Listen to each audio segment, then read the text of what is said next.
And welcome back, everybody. We all had a great 5-minute break. I am going to be our next guest, which is Dr. Charles Chuck Barber. He assumed the duties as the Department of the Navy's Diversity, Equity, and Inclusion Lead in April 2021. He has over 20 years of experience in human resources, inclusion, and diversity. And with that, I'm going to turn it over to Admiral Harris. And thanks so much, Jared. Dr. Barber, how you doing, sir? I'm doing good. How about you? Well, being a soldier, a former soldier, are you used to people calling you shipmate yet? I am, actually, and I've embraced it. Very good, very good. Hey, you've done some seminal work, I think, working both as HQE for CMP and now doing it for both Navy and Marine Corps teams. So I know that many are looking forward to your remarks, your comments, your ideas. You see, we got a number of senior leaders who are on board here. Where I just saw Admiral Halsey pulled up his video, and we got many others around here. So we're all engaged, ready, and over to you, sir. Well, sir, thank you for having me. I think before I jump into this, I wanted to loop back to the question where I talked about, when will NNOA be obsolete, or organizations like NNOA? But I got to tell you, I see organizations like NJOC and NNOA as pathfinders for helping us to develop cultural competence. I mean, when you think about the diversity that's represented in NOAA, the diversity that's represented in NJOC, those organizations are pathfinders with helping us to develop, cultural competence, which is critical to really improving DE&I. And so I don't ever see those organizations as being obsolete. I think we always need organizations like that around. But I guess I think, are we pulling the slides up? As they get ready to pull those slides up, let me just also open up and just say I am very excited to be here.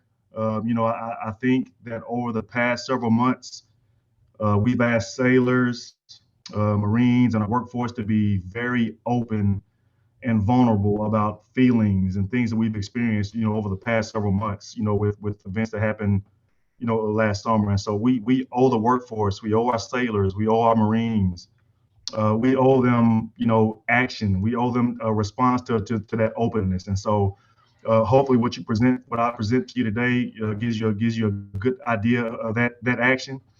Diversity is one of our greatest strengths and critical to readiness of the department and ultimately mission success.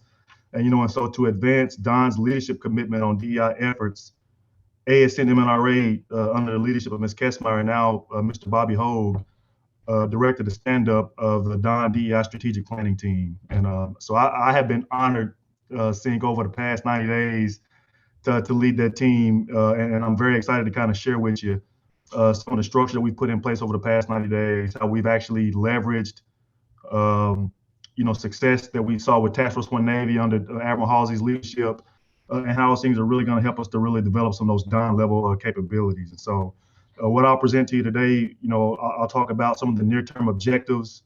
I'll talk a little bit about some of those SECNAV directed DEI studies, how we're aligned to OSD and also OPM, what we're doing in terms of strategic communications, because we have to do a better job of really communicating, what we're doing in terms of DE&I, and then also some other things to establish those down level capabilities. Sig, I also want to note too, and for the group, I want to help the department move away from having a splintered approach with how we manage diversity. We have ongoing efforts that are happening in the Marine Corps. We have efforts taking place, in OpNav and across the Secretariat.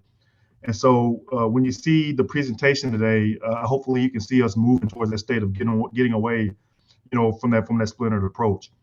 And also, really what I want to help folks be able to do is really learn. We're all passionate about diversity, regardless of what side of the fence you're on with this thing. Whether you believe it's going to enhance operational readiness and culture or not. But what we all have to realize is that we all have to be able to take that passion that we have for this topic and channel that passion into constructive conversation and constructive think tank, because truly, that is the only way we're going to get better together.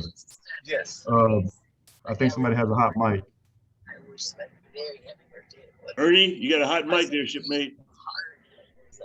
Retailer. Sorry. So when I think about the great work that's in progress, with my shipmates over at N1 and OpNav, the things that my partnership with NJOC, the great leadership and what we saw from Admiral Halsey and Fort Phillips with Task Force One Navy, the good diversity efforts in place on the Marine Corps side of the house and across the Secretariat. We have a chance to really impact change and be a leader in the DEI space across the department. And so that's what I want to present to you today. Now, I can't see the slides that are projected, but I'll just make sure that I highlight what slide I'm on as we kind of progress through the slides. So if you could go to slide 2, which is the agenda slide. We're there, sir. All right.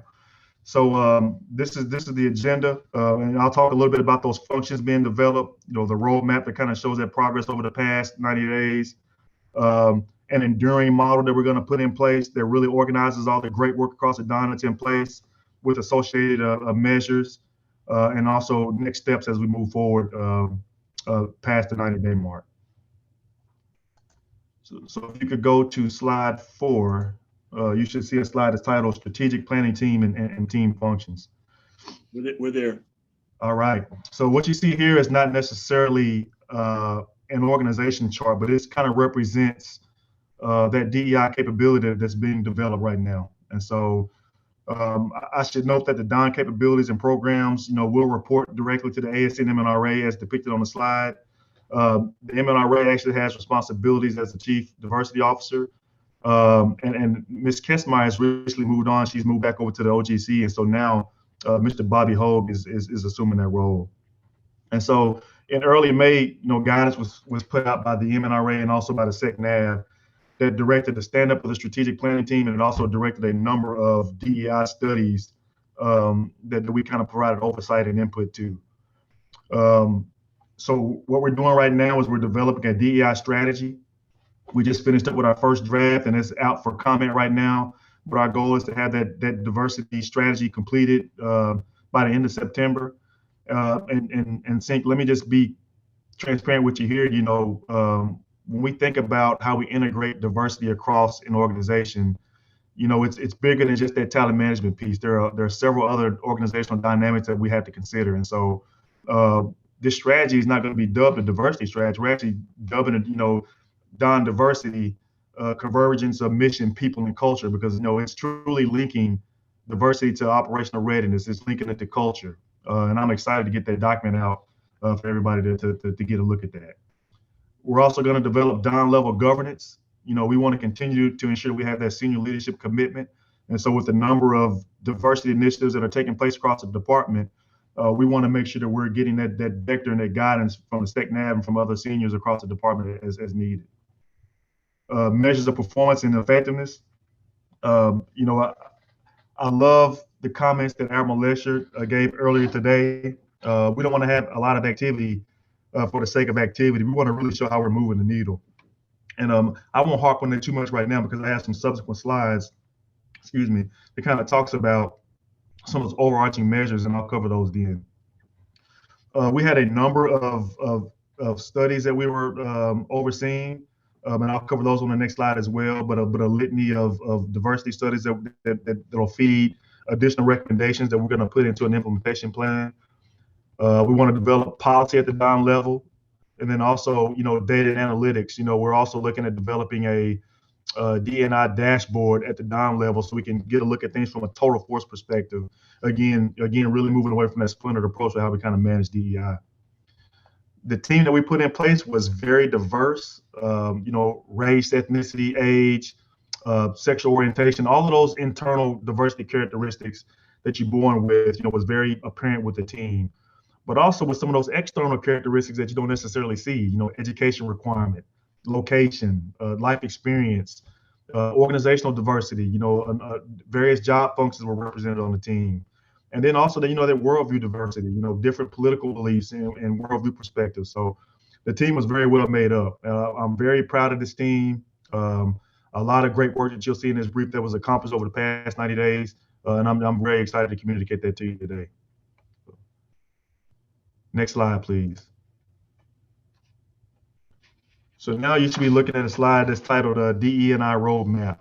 And so this is a visual that really depicts work that has been accomplished over the past 90 days. And so I won't necessarily drain this slide, but I do want to cover a few highlights.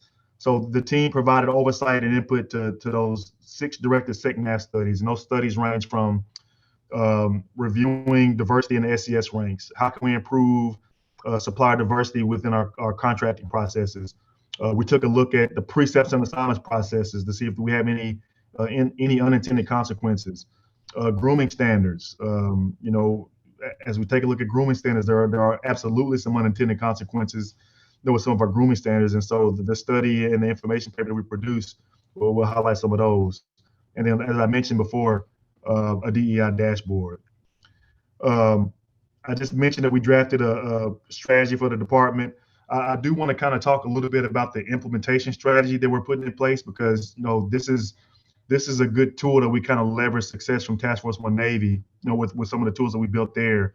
So as I look at diversity initiatives that are taking place at the Marine Corps, OpNav, and here at the Secretariat, right now there's probably over 80 or so diversity initiatives that are taking place across the department right now. And so that implementation plan takes all of those initiatives and puts them in a common operating picture, so we can really manage those with the right leadership and the right oversight, with the right types of measures of effectiveness, so we can really measure how we're moving the needle and getting forward. Another capability that we're developing, and this is an area, Sink, that I know you and I have talked about on a regular basis, and I think that we can get better here, and that's strategic communications. We have to do a better job of really communicating what we're doing in the DEI space. We have sailors and Marines at the lowest levels that don't necessarily know what we're doing, across the department, doing to ensure that their voices are heard, that we're hearing them, that we're taking action. And so we put together a pretty good StratCom plan to really help us do that. All right, next slide, please. Alignment to OSD. And so there has been a number of working groups at the 4-star level down to the 2-star level at OSD. And so I think it's important to note that with the things that we're building here at Don, we're not doing those things in a vacuum or in a silo. We're ensuring that we're staying in complete alignment with what OSD is doing. OSD has lines of effort that range from data and research, talent management, education and training, to various internal and external requirements. All of those capabilities that we're building, we are in complete lockstep with what OSD is building also. All right, if you could please go to slide 8. You should be looking at a slide that's entitled Enduring DE&I Model. And so you heard me talk a little bit about the various activity that's taking place across the department. And so, when we think about integrating DE&I into an organization, the first thing we do as practitioners or leaders is that we automatically navigate to that talent management spectrum. We think about, how do we improve the way we recruit from, diverse sources, retention, and so forth, and et cetera. But, Dr. Barber will tell you, when you integrate D&I across an organization, it's bigger than just that talent management spectrum. There's other organizational dynamics that we have to consider. And so what you see here is representative of the enduring model that we want to put in place here at the Don level. And I'll just walk you through it real quickly. Policy, do we have any unintended consequences in any of our policy actions? Talent management, I think I beat that one to death. When we talk about recruiting from a more diverse source, retention, and career development of our diversity within our ranks. Operations, how are we really leveraging that diversity of thought, that diversity of perspective? How are we leveraging some of those advisory or affinity groups to be a part of the decision science or those decision-making processes? How are we operationalizing some of our DEI competencies, so that we can really build that diversity leadership, at all levels? And culture, how are we linking all of these things to culture? I think in the past, when we kind of looked at this issue, it's been compliance-based, just, how are we counting the demographic across the workforce, but if we really want to shape behaviors and champion those signature behaviors moving forward, we need to really look to see how we can link these things to culture. And so we felt that it was very important call culture out very deliberately. And when you think about this model, D&I is bigger than just looking at this from a black and white perspective or looking at it from a race perspective. It's looking at inequalities writ large. Gender inequalities. Obviously, systemic racism is a symptom of that bigger illness, but we have a lot of other demographics that also suffer from inequalities also. And so when we look at putting this model in place, we want to look at it from that broader perspective.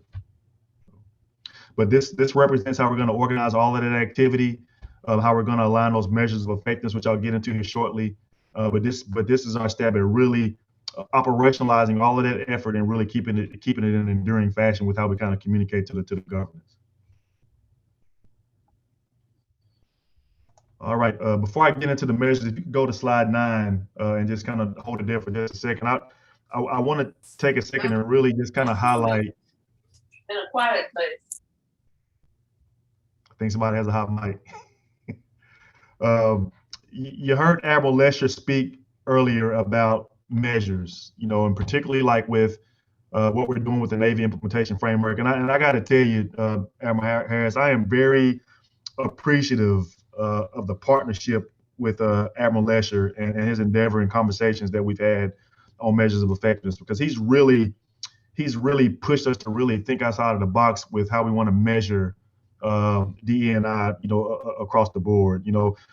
Leaders like Ms. Kessmeyer and other leaders across DON, Admiral Halls did a good job of pushing us to look at this too when we were going through the Task Force One Navy journey. But measures of effectiveness, this is critical to really show how we're really moving the needle in terms of DE&I moving forward. And so I really appreciate the partnership and his push with getting us to do that. If you go to slide 10, you should be looking at a slide that's titled DE&I Maturity Model.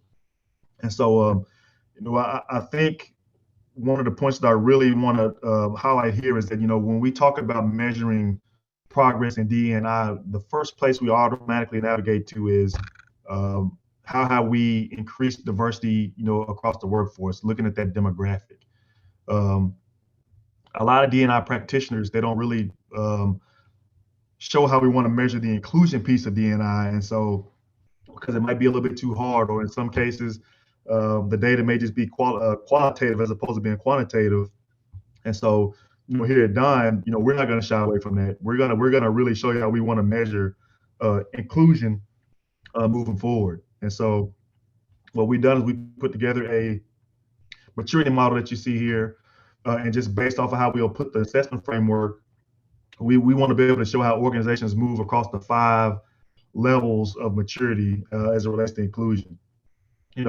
They might start off as being compliant, just maintaining the status quo, or they may be emergent, where they just begin to create, D&I for the workforce, and they may have a strategy, but it may not be incorporated consistently throughout the organization. Or embracing. This is when we get into really managing D&I, where the strategy is lined to vision strategy with preliminary efforts to really optimize D&I. And then you get into collaborative, where you start to really value D&I and really build on that collaborative environment within your organization. And then lastly, inclusiveness. How are you really leveraging the workforce through D&I? How are you truly creating that environment where all of your employees, sailors and Marines, can thrive to reach their full potential in an inclusive environment? And so this is one of those overarching measures that we want to use to really help us measure inclusion moving forward. And we'll tie data to this also. I heard conversations, during Admiral Fuller's presentation where we talked about DOCS data. We can pull the inclusion goal from DOCS. We can look at some of that FEVS data, or we can pull employee engagement scores. We also can look at the number of affinity groups or advisory groups that have been leveraged throughout an organization. All of those things, we want to put together a really comprehensive assessment framework to really generate levels and scores in this maturity model to really show how we're going to move the needle. Next slide, slide 11, the diversity benchmark and eligible population. This is a topic that generates a lot of discussion, and particularly because you hear a lot of conversations where leaders or practitioners may say, well, hey, we want the organization to look like the national demographic, Well, if you look at the Navy, you look at the Marine Corps, look at the workforce across the Don. Don is a workforce, and then the entire demographic, they don't necessarily work. And so what we wanted to do was look at how we can really put some rigor behind how you can really develop an accurate baseline to truly measure progress moving forward. And so if you look at the eligible population, we know that we need to get information from the Department of Labor. We need to get information from the Census Bureau. We need to look at how the services recruit in terms of their qualified candidate population. We need to look at qualifications for civilian jobs, age restrictions, org structures. There's a number of factors that play into this. But once you apply that rigor and that analysis like you need to, then you can truly get to an eligible population that represents what the labor force looks like across society. And when you peel that back and draw that metric, then you can truly start to measure accurately to really show how progress looks like moving forward. And I think if we go to the next slide, I can really show you what it looks like when you apply this rigor. So now you should be on slide 12, looking at diversity baseline and projections. And so this kind of gives you an indication of what this would potentially look like. I will caveat this to tell you that this slide is actually in progress. I need to still add the gender piece to this, and I need to make a few tweaks in terms of the national demographic, because in some cases we have multiple ethnicities or multiple race categories kind of reported here. But this is a good start. I mean, this shows you what the representative labor force would look like as opposed to the national demographic. And I'll show you how we kind of came up with this. So we started off by reaching out to the Census Bureau, and we got statistics as it relates to the current national demographic, right? So then I looked at what the national demographic will look like in the out years after 2030. And so then we reached out to the labor force, Department of Labor, and we got the current labor force participation rate. And so when you multiply the labor force participation rate times the national demographic, that gives you what the eligible population starts to look like. Now, this is a baseline projection, but it gives you a start point. And so when you look at this, it kind of gives you a window of what your diversity could potentially look like, whether you're looking at it in the Navy community, whether you're looking at it across the department, whether you're looking at the civilian workforce. But this gives you a benchmark, a realistic benchmark to really start to shoot from. So if you look at, let's look at the Black population. The national demographic is 13%, but the eligible population is more like 8%. You could use a window there. You could say, okay, we want to get our population between 8 to 13% as a start point. But as you look at how the national demographic changes over time, if you go out to 2030, you can start to see how the demographic actually changes. And this is the same for each one of these particular races. If you look at the Hispanic community, that is the fastest growing demographic right now. And so when you multiply that labor force participation rate times the national demographic for Hispanics, and then times those projections, you can see that disparity and that change over time. But this is what we want to look at measuring accurately. You can overlay this particular benchmark with a number of other populations. So I'll take, for example, the Marine Corps. The Marine Corps develops what they call a quality candidate population, where they look at propensity to serve. They're going to look at education requirements. They're going to look at age restrictions. And so if they start off with a population of about, just for the sake of simplicity, I'll say 1,000 folks. When they look at those education requirements, they look at those age restrictions and those other factors that play into it, that population may whittle down to about 100. So then when you get that quality candidate population, if you go back and you look at this diversity benchmark, now you can start overlaying it with that quality candidate population, and potentially you're going to get some projected diversity projections for how you recruit. You can also take this projection, overlay it with the existing workforce, but this just kind of gives you a good start point. Probably want to really develop like diversity benchmarks and projections moving forward. If you go to slide 14, you should be looking at a slide that's titled Mission, People, and Culture Strategy. So just based off of all the things that I kind of shared with you, all of these things are going to be packaged into a comprehensive diversity strategy. Then we're going to have some of those measures of effectiveness. We're going to have the guidance that we'll get out of the governance construct. but we want to be able to provide guidance that ensures equitable access to resources and opportunities for everyone, in a very comprehensive strategy. We have our first draft that's already completed. That draft will go out for coordination in the coming week, but very happy with the progress that we made here. And this is what's going to be a really good staple for how we move forward in terms of DE&I. Slide 15, you should be looking at a slide that's titled DE&I Action Plan. Sometimes we use the term action plan or implementation strategy, interchangeably, but this kind of shows the process that we put in place for really working with the services and stakeholders across the Secretariat for how we want to capture inputs to the various diversity initiatives that are taking place right now across the department. And so this really gives us a common operating picture. As I mentioned earlier, we have over 8 initiatives that we're currently tracking right now. All of those initiatives are organized into those 4 lines of effort that I mentioned to you earlier: talent management, operations, policy, and culture. But this is how we want to really keep the entities across the department honest with what we're doing in terms of diversity.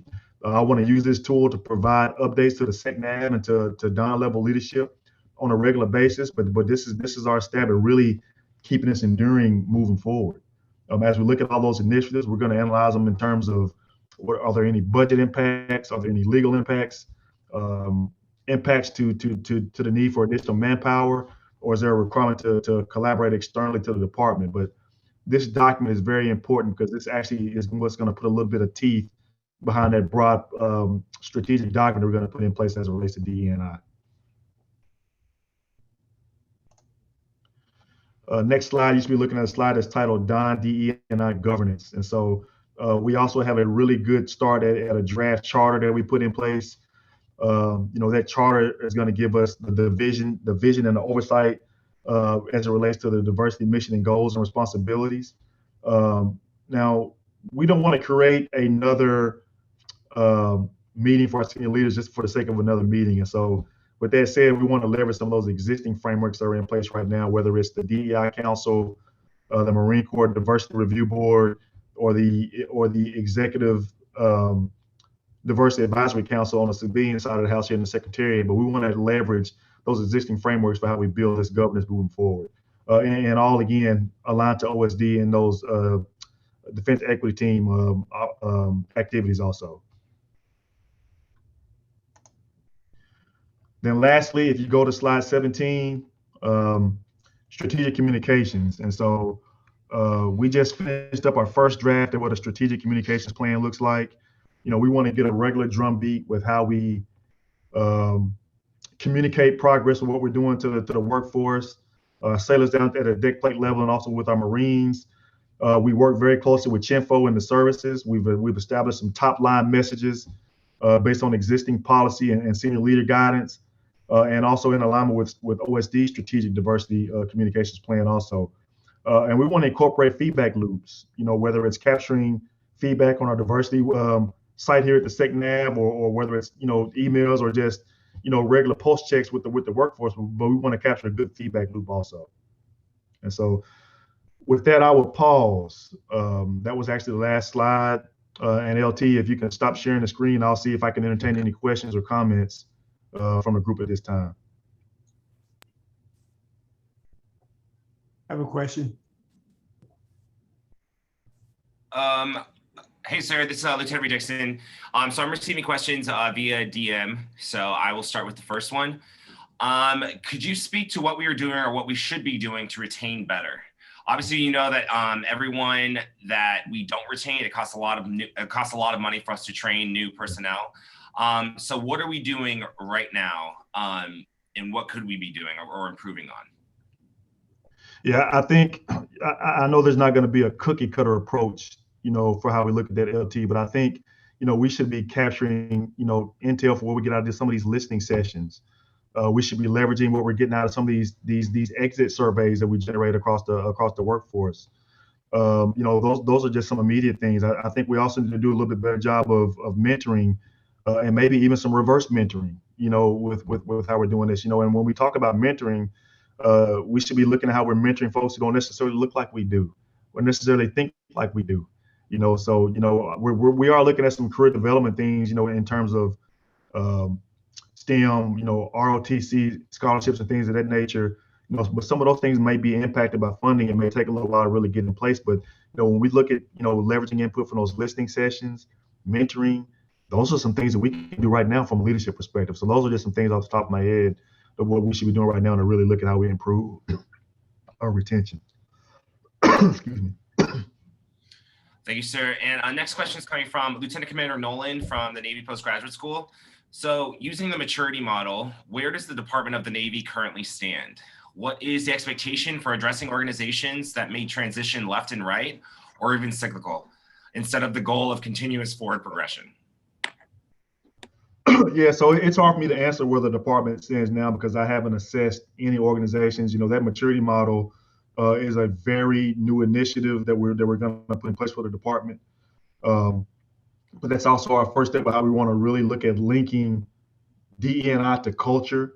Eventually what I want to do is take that model and expand it into a full-blown culture model to really look to see how we can take results from DOCS, FEVs, and make that data actionable, because I don't think we've really done a good job of making that data actionable in the past. So it's tough for me to answer that right now, but I think if I can loop back to you all probably in like another 2 to 3 months after we can really start to assess some of these organizations across the department, I can answer the question a little bit better. Yes, sir. Thank you for that. So you speak of stratcoms. You said that was something that we definitely need to be working on, which is definitely my language, being a PAO. What specifically are we doing for stratcoms within your realm of expertise? Well, we had a really good conversation not too long ago with Chinfo, in the services, and so initially LT, and I might be dating myself by telling you this, but I'm gonna tell you anyway. One of the first things I tossed out there, I said, well, hey, I want to look at doing a diversity newsletter. And so my executive assistant, Lieutenant Colonel Brooks, who's in the room with me, he said, well, Doc, that's old school. Nobody does those anymore. So let's not do that. And so what we're going to look at doing, LT, is a number of like public service announcements. We want to really leverage, some of those social media platforms, maybe even develop like a YouTube channel, some things like that. We want to really get into like some more modern forms of communication and platforms to really push out what we're doing on a regular basis. And, some of that may be, LT, I might need to recruit you and bring you up to help us do some of that, good folks like yourself. So, but we're going to look at some of those more modern modes of communication. Site visits, I'm going to get out and travel some. I want to get out and hear from the sailors. I want to hear from the Marines, and I want to hear from the leaders. I want to get out and assess where we stand right now, in terms of the diversity space. So I think, with some of those more modern communication vehicles, a robust, travel and assessment schedule, virtual town halls. We just got to get on the offensive instead of the defensive in terms of talking about what we're doing. And I think doing that, that'll do it. Yes, sir. Well, I think one thing that stuck out that you said is the mentoring up, but also mentoring down, because I think I see this with where I work, that sometimes the way that we want to communicate at that level of, a 3-star SES is not the same of like at the lieutenant level, how we're going to be receiving the information. So I think that mentorship, like what you mentioned, is definitely something. So this question is coming from Captain Retired Jerome Davis. What is the Navy doing to hold folks accountable for not embracing these proposed diversity, equity, and inclusion efforts? I noticed that your presentation did not include a discussion of holding senior leadership officials accountable for not getting their job done. Yeah, one of the things I've really talked about with seniors across the department is really, developing some of those diversity leadership competencies. Whether it's, putting some of those competencies in the schoolhouses. Some of the annual training, with the civilian sectors, and so I don't think I can speak to, punishing somebody for not, really upholding those diversity, competencies now, because we're really so early into how we're developing them. But really where I want to see us go with this is really how can we develop and bake some of these things into performance objectives, and hold folks accountable through the performance and assessment process.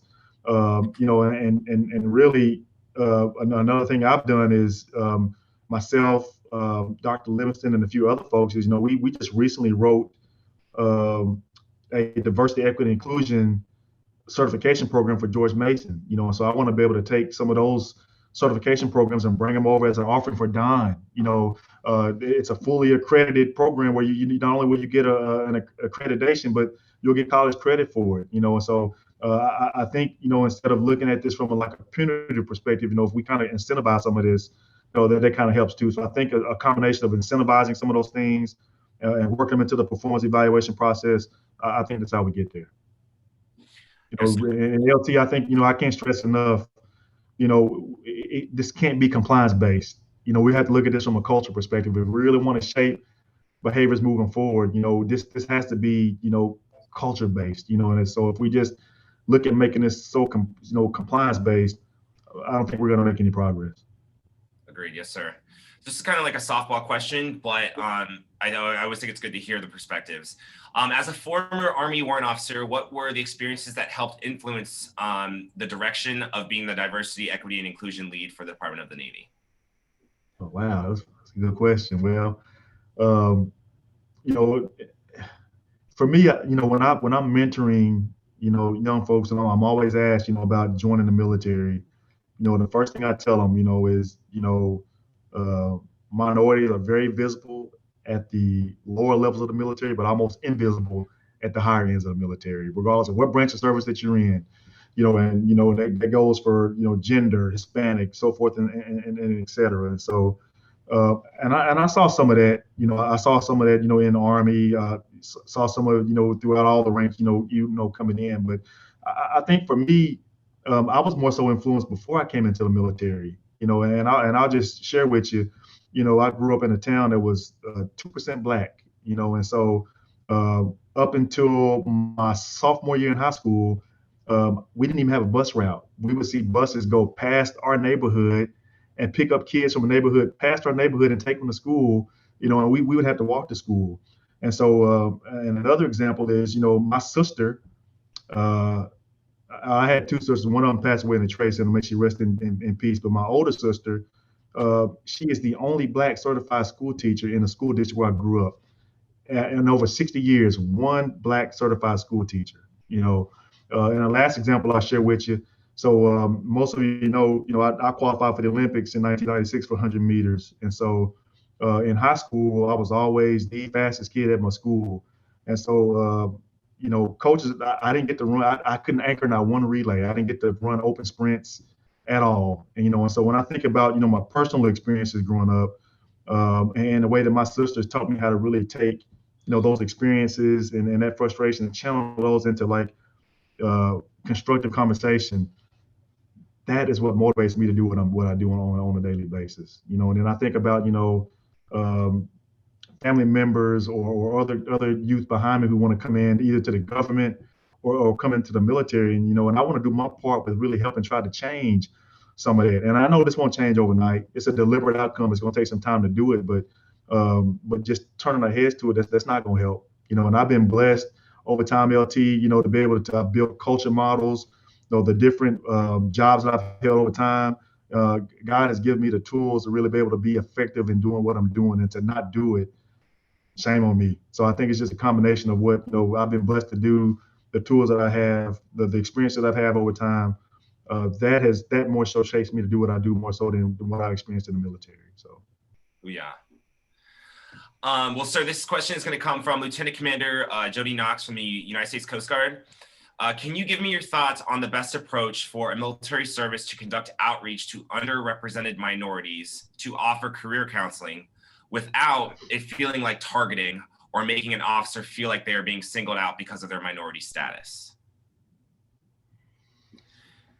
That's another area that in my opinion, it can't be forced. It has to be genuine. If you're just doing it for a quota or for a target, you're doing it for the wrong reasons. When you think about building your outreach programs, one thing I would really challenge you to really think about is, we talk about DE&I being good for the business. We talk about it being good for readiness, but truth of the matter, DE&I is good for humanity. It's good for all of us. And so, that's one of the things we have to always, keep in our mind, and I think about a conversation I had with Admiral Halsey when we were going through the Task Force 180 things, and this was a conversation he and I would have on a regular basis. Sometimes we miss that bigger picture, of really talking about why D&I is important. And I think if you really keep that in your heart and keep that in your mind, as you're kind of building your outreach programs, I think that makes it much easier. And then also, just think about our adversaries. We have diverse adversaries. We have statutory requirements that change on a continuous basis. And if we don't leverage diversity within our ranks, within our workforce, how are we going to keep up with all of that? We won't be able to. So you have to leverage diversity. And I think if you keep all of that in your mind, that makes building those outreach programs, those communication vehicles much easier. Yes, sir. Thank you for that. And so this is kind of like a specific question that I kind of asked the Inspector General to break it up into three different parts, right? As far as personnel. So junior officers, senior officers, so junior officers 01, 04, senior officers 04 to 06, and then flag officers. So what areas would you say that we as developing leaders should highlight when we receive and give mentorship that convey the message of DE&I? We need to highlight all of them. I mean, I think it's at all levels. I mean, I think we definitely want to look at how we want to build diversity leadership, for the future. We're targeting our younger generation, but if we're going to talk about diversity, equity, and inclusion, we got to eat our own dog food. So I think when we're looking at really building that capability, we target everybody. We don't just target it for like a segmented population. So and I feel pretty strongly about that, LT. You can probably hear it in my voice. I think when we really talk about how we build that capability, I think it's at all levels. I don't think we segment them at all. And this is a good one. So this is coming from Lieutenant Commander Nolan, again from the Navy Postgraduate School. What do you think are the harder topics to address, and why, when it's coming to the whole DE&I? I think sometimes a lot of people, they speak of, because I'm getting a lot of the private messages. When they talk about DE&I, sometimes I think people just think of just race, right? And with race, they just think of maybe it's just a black and white thing, or if it's just like a Latin American thing. But the LGBTQ community is in my DMs here too. What do you think is one of the hardest things that you're dealing with right now? That is definitely one area that's keeping the conversation broad. When you talk about DE&I, it's almost automatic to really associate it to just race and so forth. But I think being able to keep leaders to keep the conversation broad and not exclude a certain demographic or particular protected class, that is very important. I would also say bias is another area that's tough because a lot of folks, when you talk about bias, folks have a tendency to think that you're calling them evil or you're necessarily calling them racist right off the bat. But, the way I kind of spin it is, I use appreciative inquiry, and I'll tell you, we all have people preferences. I may not necessarily call it bias, but I'm going to call it a people preference because we all have them, and so and getting folks to really understand and really grapple with how to manage bias, with using like various like bias interrupters or what have you. That's always tough. And then lastly, I would tell you measures of effectiveness with this particular space. Really teaching folks, how to really measure progress to really show how we're moving the needle moving forward. Those are three areas that are really tough. Yes, sir. It's looking like we are running out of questions. I'm trying to go through them as fast as I can. What are some closing thoughts that you have for everybody a part of this group right now? I would just say, making improvements in D&I is a very deliberate outcome. I know that folks are going to want to see progress instantly or immediate results. But in a lot of cases, you're not going to get those immediate results, that folks want to see, right off the bat. And so, again, we do a good job of talking about how DE&I is good for the business. It's good for readiness, but, we also need to always speak about it being good for humanity. I don't think I can say that enough, and then really, really we need to really do all do our parts of really stressing how we link these things to culture. I think if we continue to look at this just from a compliance perspective, and not really look at how we want to shape behaviors moving forward, we won't make any progress. So those are some important and closing thoughts in my mind. So. Yeah, so I just got this one right here, and it's actually one I can actually relate to. So you mentioned leveraging other entities. Can you speak more about how NJOC is being leveraged in your work? Because when I was presented NJOC, it was like bridging that gap. And it's actually one of my friends is part of it. And can you explain to us like how we are using NJOC to leverage what we're trying to get done? Oh, absolutely. And so, and I would just go on the record and say I treat NJOC like a strategic partner. When we talk about diversity, a lot of times we often neglect generational diversity. And so the ability to leverage the expertise of NJOC, that has proved very invaluable to me. And so, and I'll give you a good practical example of how I've kind of leveraged them. Well, actually, I'll give you two. So when we went through the Task Force One Navy effort, we came up with those 56 recommendations, and we kind of went through, how we were going to organize them. And so we also wanted to look to see, what are these items that are areas of high leverage. And so my good partner and partner in crime there, Mr. Admiral Sink Harris, he took a stab at working with the Trusted Advisory Group, and they kind of did their rack and stack, from a retired flag perspective. But then I also asked NJOC to rack and stack from a young officer's perspective, so I could get that different perspective of what we thought, high leverage outcomes would look like. And so that's one area. Admiral Halsey leveraged NJOC very, very wisely because he let them red team the Task Force One Navy report that we were writing. So that's another example. And last week I had probably 50 members online. We were reviewing the first cut of the down level DE&I strategy. And so NJOC was very well represented because they were on that call also, providing input, looking at that also. And so those are just some good examples of how I leverage them. Yeah. All right, sir. Well, thank you for that. And now I'm going to turn it over to Admiral Harris. Hey, thanks, Jared. Great job. You've been navigating us through this channel of difficult questions and great speakers. Hey, sir, I'm not going to let you off the mic too soon. I got a couple other questions here that came up. One comes from Lynn Walton, who was out in California, a longtime NNOA, one of the heroes of NNOA. In fact, his son's a captain who you may know and worked with you before. But Lynn asked, does the plan look at it by race, college grads for officer programs in the 2030 projection? So when you had that slide of the eligibility group, I think that's what Lynn is getting to. Yeah.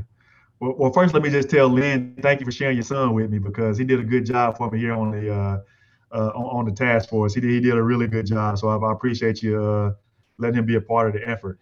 And so those, but sir, those baseline projections that I showed you, those baseline projections don't necessarily take into account, they do take into account the education piece to a degree, but it looks at those other factors once you overlay it with those recruiting populations that Navy Recruiting Command comes up with, because they come up with that population for the officer community. They're going to come up with it for the enlisted community.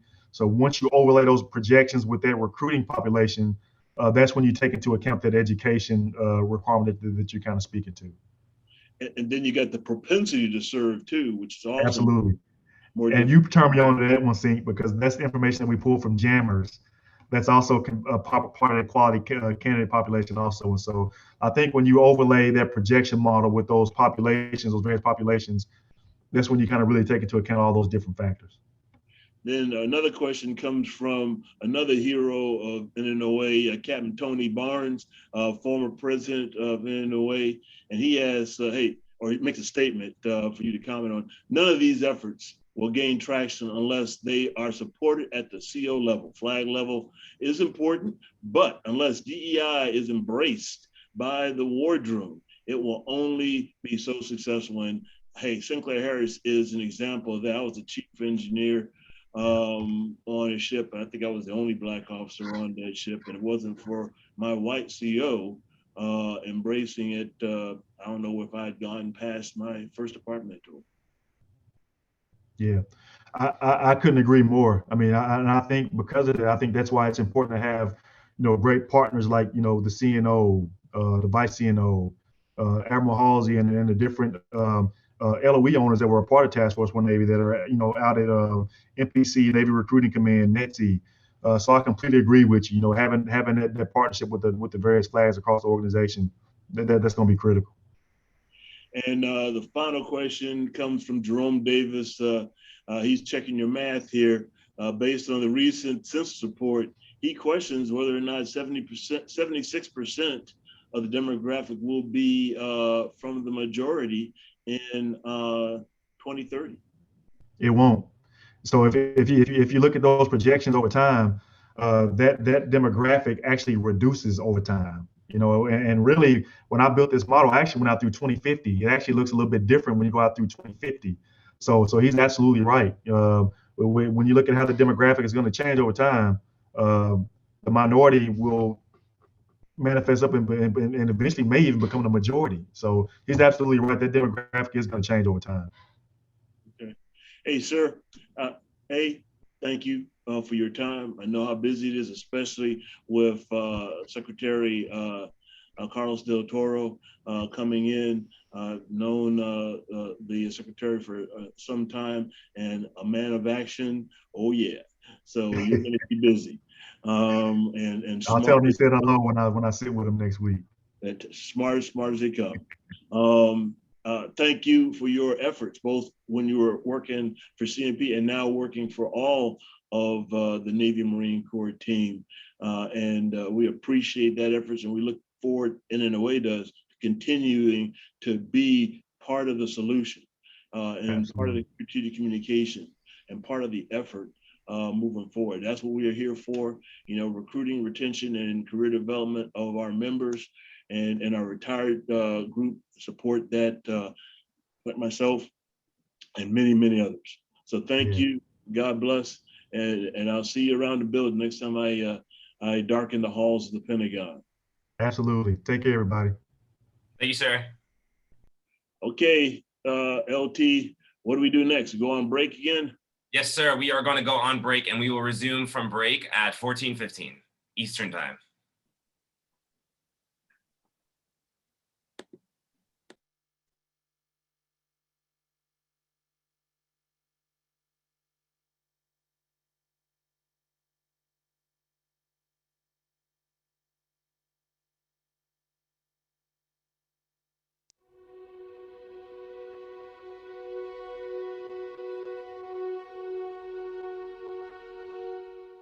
Probably one in Little Creek where General Bailey showed up in helicopters outside the conference hall, and quite an entrance and exit for that matter. I had the distinct pleasure of attending in 2008 and 2012 the NNOA conferences in Portsmouth, Virginia, and New Orleans. We had nothing but great feedback from this event, and it was very insightful for those aspiring go-getters. Was when we were able to pay tribute to the late legendary Captain Parham as I served as the National Chaplain.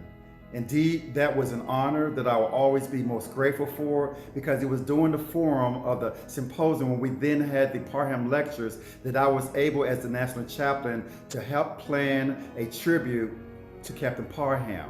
So with that, I have an attitude of gratitude. And indeed, it is with an honor that I'm here to say greetings to all of you, and I hope you have a wonderful time at this symposium. Thank you, God bless you, and with an attitude of gratitude.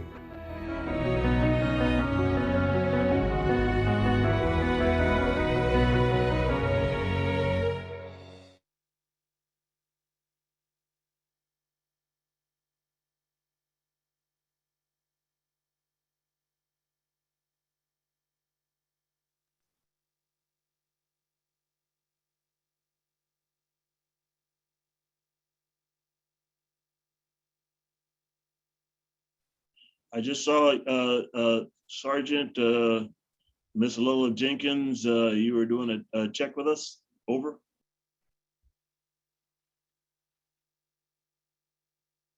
There's something wrong. You're still muted for some reason on my screen. I can see you talking and pressing some button, but you're still muted.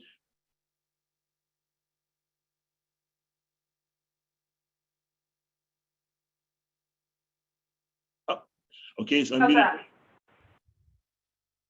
I selected unmute. Can you hear me? Loud and clear. Thank you so much. Awesome. Okay, thank you very much. And 1415 still good? Yes, sir. That works. Thank you. Roger that.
Well, hello, everyone. Hopefully everyone had a great break. I'd like to introduce myself. My name is Captain Milton Troy. I serve as one of the co-service reps for the Navy on behalf of the National Naval Officers Association. And one of the amazing things about being one of the co-service reps for the Navy is that we get to meet some amazing leaders from all walks of life that are truly committed to our maritime forces. And for our next speaker, she is truly one of those leaders among all leaders. Today we have with us is Ms. Alali Jenkins, who is currently performing the duties of the Assistant Secretary of the Navy for Financial Management and Comptroller.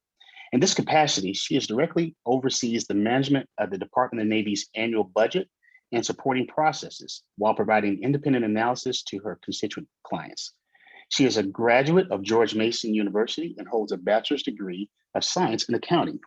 She is a certified public accountant as well as a certified defense financial manager and holds level 3 in the defense financial management certification and holds well over 20 years of experience of federal and private sector financial statement and audit, business transformation, and large scale complex financial management engagements. Ladies and gentlemen, it is my honor to welcome to you all, Ms. Alali Jenkins.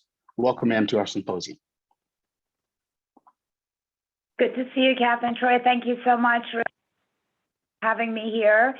It's an honor to be with you all, and thanks for that kind and very generous introduction. Thank you, ma'am. So we'll go ahead and get started. So again, we kind of briefly went over your biography, and I think a lot of people online have either heard of you from a professional perspective, but may not necessarily know your personal journey to getting to your current position. I know, having worked for you in the past, you shared with me some of the parts of your journey, which I found to be very inspiring. Can you share some highlights of your rise to success? Thank you very much, Milt. I'd like to start by telling my, maybe a little bit of my personal story and journey of getting to here. And hopefully some folks will be inspired. It will be motivational for some of the folks out there. Not that I've done anything special, but I've always taken pride in having the resilience and strength to work through all the challenges in life that we all have, and staying focused on my goals. So a little bit background about me. First generation immigrant coming to the United States at age 18. At that point in time, I grew up very fortunate, had probably no responsibility, no obligation in life. And here we are, at age 18, coming to a new country, new world, new responsibilities on my own. Not having any language skills. Was fortunate to have some family members here, but I always tell the story of, I came here, got off the plane with $700 in my pocket, and one thing was very clear: you will go to school, you will get a job, and you will survive. So my mode started when doing absolutely anything and everything to survive. From that point forward, I mention that because for everything that I have today, I am grateful for the opportunities that were provided to me in this country, for the freedom that we have, and a lot of us take that for granted. And we owe that to you all, to men and women in uniform. And so for forever and ever, I'm grateful for what I've been presented in this country, and I haven't taken that for granted. I worked hard. I put in the effort. Looking back, I perhaps made sacrifices in personal life that I'm not sure were the right decisions, but all of us make choices and make decisions in life that sometimes you go back and you revisit. But my mode of operation was keeping my focus on the mission that I was set out to do, whether I was in the private sector or public sector. Be grateful, work hard, be resilient, and always hold myself to a higher standard and never be happy with the norm and the as-is. Along the way, of course, I've had great sponsors, great mentors. I truly believe in tough love. As in my organization, I always say, you know, folks, you need to get out of your comfort zone. If you are in your comfort zone, you are in the wrong place, and you need to push yourself. So the ones that I love, those folks know it because I will always push them because that was done to me, and forever and ever I'm grateful. To my parents, who essentially at that point in time when they handed me my passport and said, get on the plane, here's your suitcase, go. For some time, I was angry and I was upset and I thought I was abandoned, but that was the best decision that could have they made for me. I am who I am today because of the upbringing, because of the discipline, because of the values. And I try to carry that to the next generation, whether it's the folks, the junior folks that work for us, whether it's our kids, or the community as a whole. Be grateful and work hard for what we have. The one thing that I learned, you know, throughout my career is, you know, it took me some time. I was shy, never spoke up at first. And can you believe that, Mel? I did not speak up at some point in time. I was in fact shy. That is not the Miss Jenkins I know. That was many years ago, right?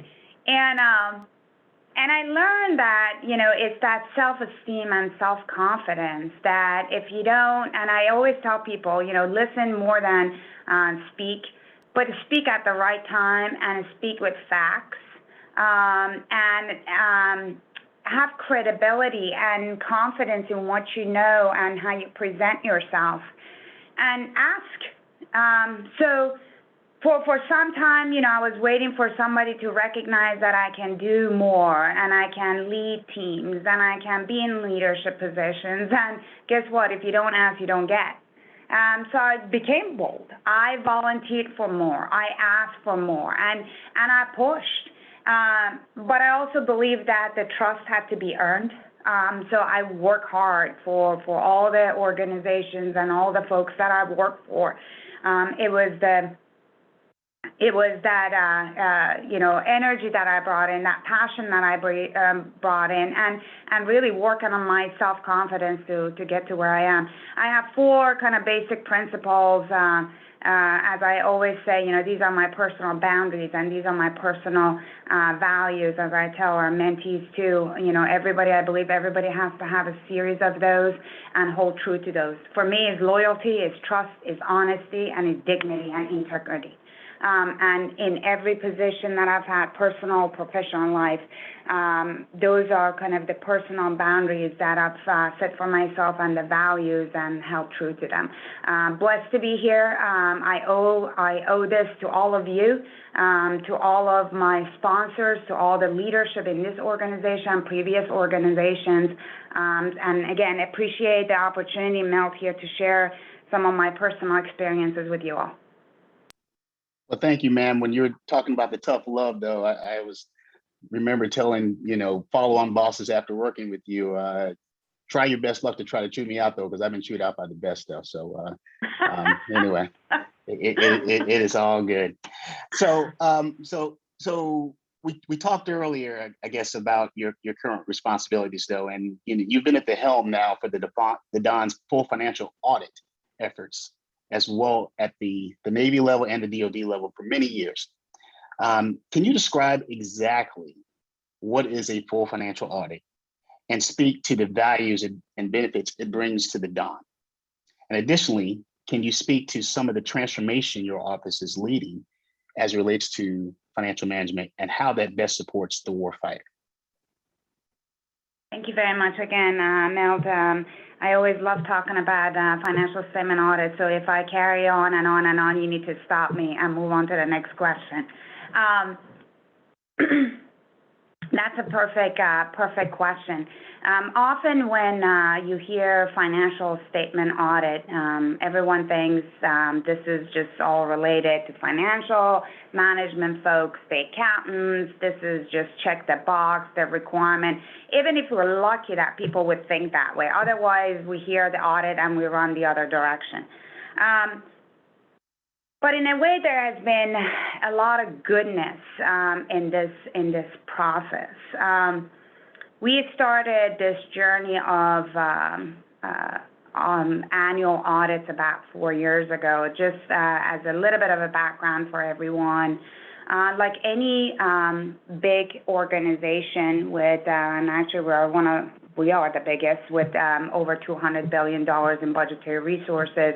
Any other organization in the federal government or private sector, they maintain their set of books as of their finances, money coming in, money going out, and the expenses, the expenditures, how we're spending our resources. And they have the auditors come and kind of evaluate, hey, are these numbers adequate, accurate, and do we have anything behind it? Well, the Department of Defense, because of the variety of reasons, lack of sense of urgency, lack of focus of some of the issues that we've had for many years since 1990 when the requirement came about. We did not have this annual audit until about 4 years ago, and we're getting a lot of love and attention from Congress. But putting aside the regulatory requirement for this, during the audit, an annual audit, when the auditors come in, they're really looking at across the board, across the enterprise, and they're looking at our business operations and really evaluate our ability to have that transparency and visibility and accountability of how we're spending our dollars, what we're buying with it, where they're going, how we're paying our people, how we are buying things. Are there better ways of doing business that brings in that kind of sense of efficiency into the process? Give you a specific example, and this is why I say, hey, why this is so relevant to our readiness and war fighting.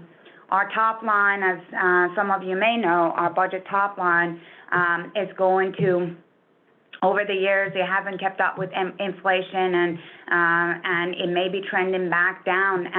And we still have our main mission, the war fighting mission, the China fight, and we have to make major investment in some of the capabilities. And yet, we have scenarios where we don't have a full visibility and accountability exactly how we're spending the dollars, and we're tying up, dollars in certain areas, or that we buy things that we may not necessarily need because we have parts and pieces in other areas. Giving you a specific examples, like I said, first couple years, as part of the discipline that they were, the auditors were testing around. And, we provide them, hey, here's our kind of annual appropriation, here's how much money we get, and then they want to see, okay, so you say you have so many, aircrafts, or so many ships, or so many buildings, or so many parts and pieces, or, how much we're paying in, payroll to our civilian, to our military. Okay, let's go take a look at this. Thankfully, we were able to account for our aircraft and ships. Important. But unfortunately, we could not prove out in year one, hey, that we have a solid baseline of what facilities we have. Why that's important? Well, as we all know, we haven't been able to keep up with the good condition and health of our infrastructure. We have many buildings that are falling apart, and we have deferred maintenance, and all of that data quality of, hey, what we have, what condition we have, these facilities are, do we have a full accounting of all of our buildings, structures, utility system. That data is what drives our kind of budgetary requirements. And if we don't have a good visibility and accountability, therefore we're not going to get the money that we need. We had other examples where this was a few years ago when we had Super Hornets waiting on, they were parked in Lemoore waiting on parts, not knowing that the parts we were waiting on, they were in some warehouse, because although we may have local accountability and visibility, we don't have this data in one system, or that we don't update the record in systems, and we didn't know that we had these available parts that we could have used for repair and getting these jets up. We have many examples of those where the auditors are identifying efficiencies, where we can bring buying power and we can put the resources back into the warfighting and readiness. This last year, a couple of years ago, as a result of these highlights, these audit findings that were highlighted by the auditors, our N4 community, logistics community, started an initiative across the Navy, Naval Material Accountability Campaign, where each of the kind of base COs were held accountable or requested to do a campaign of looking across the base in every building, every storage, every facility to identify parts and pieces that are they in the system? Do we need it? Do we need to dispose and free up space? And I think over the last 3 years, we had identified over $3 billion of parts and pieces that we either put back in the system to be reissued, or that we had to get rid of to free up space.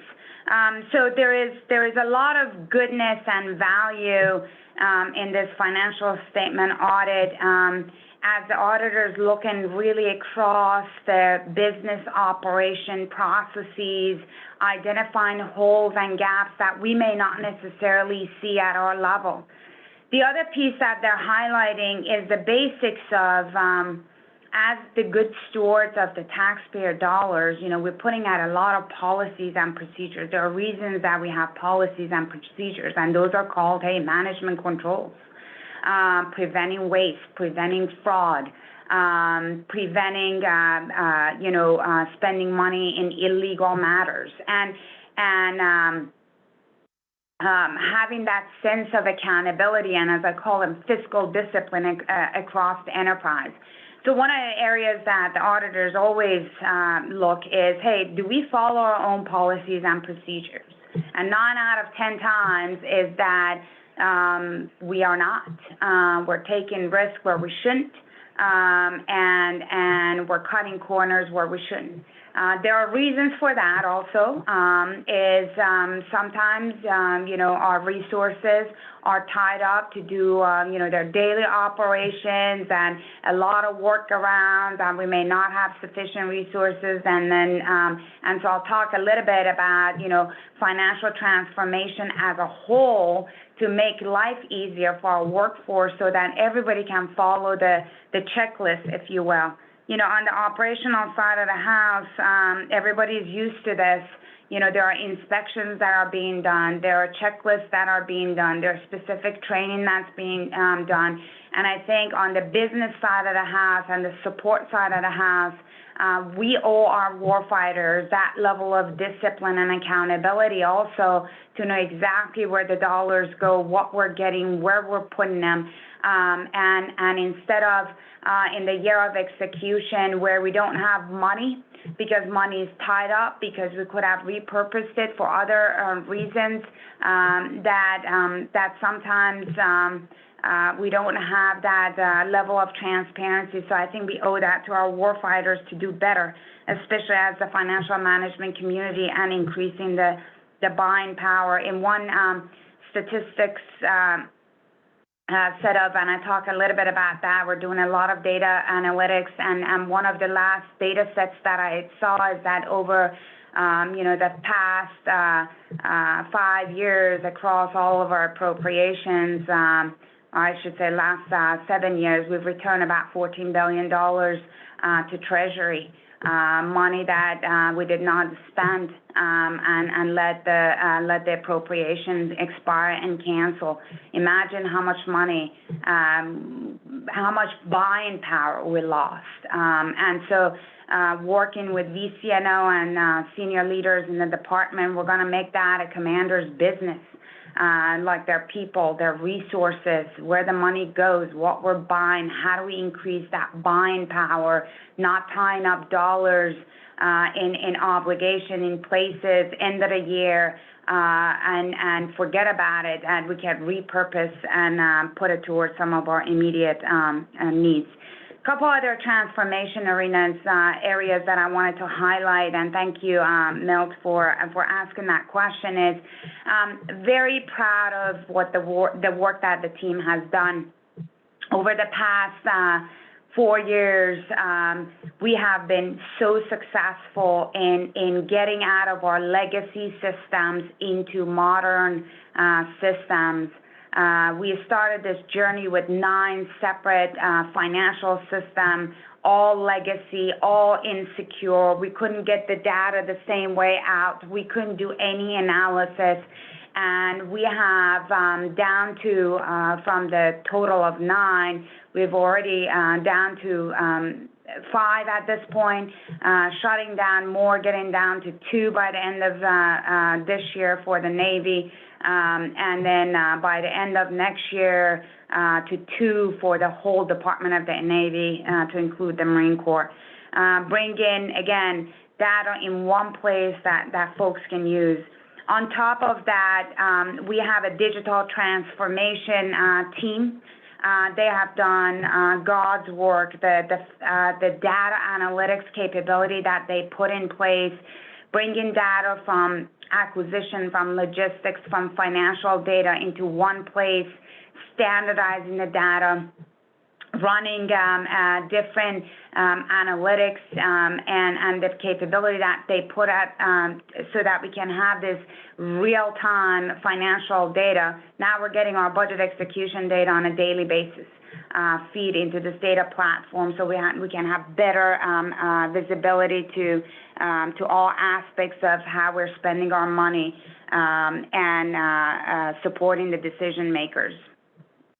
The other thing that I wanted to highlight this team is doing, we are now in a very modern IT environment, and we need to progress at the same speed as the rest of the modern world is operating on. You know, I mentioned about our legacy system, which we're trying to get out of. That's going to bring us $70 million savings in retiring legacy system, but also automating a lot of manual work. So the team is using automation, robotics, and doing some of the manual work around and trying to automate some of those. One example, I think last stat I saw, we have about 80 bots across the Navy. Simple things such as there's a lot of manual workaround in the pay processes, creating PCS, liquidating the obligation, and trying to automate some of those. In the audit inquiries, now I know that we have bots that we've put in place that can go into the system, pull the documentation, provide, and so we can free up hours, labor hours to our workforce so they can be dedicated to more value add work. So, and we're going to be expanding that. I want to make sure that we are standardizing some of those bots. And then some of the other technologies such as GIS that we're trying to implement, working with CNIC and trying to map out some of these utility systems, which we haven't kept up to date. So lots of good things going on. I am very proud of what we have accomplished, and there is a lot more work to do for our warfighters and the Department of Navy. Well, thank you, ma'am. I really appreciate how you were able to truly translate the need for understanding how the financial management process works to make so that our warfighters can make better and informed decisions, though. So I really appreciate you taking the time to deep dive in that, so we truly understand that, though. So one more question. With such transformation and change management that's taking place across the Don, along with a mission that has never been more critical and urgent to deliver the necessary outcomes in support of our nation's national security. What has been your best approach to build the most effective team across this vast and diverse department made up of military and civilian personnel? Thank you, Milt. I cannot emphasize the importance of having the military and the civilian teams to have a successful transformation. How important that is. What we're doing, we cannot do in silos. It requires teamwork and it requires engagement at all levels of the organization.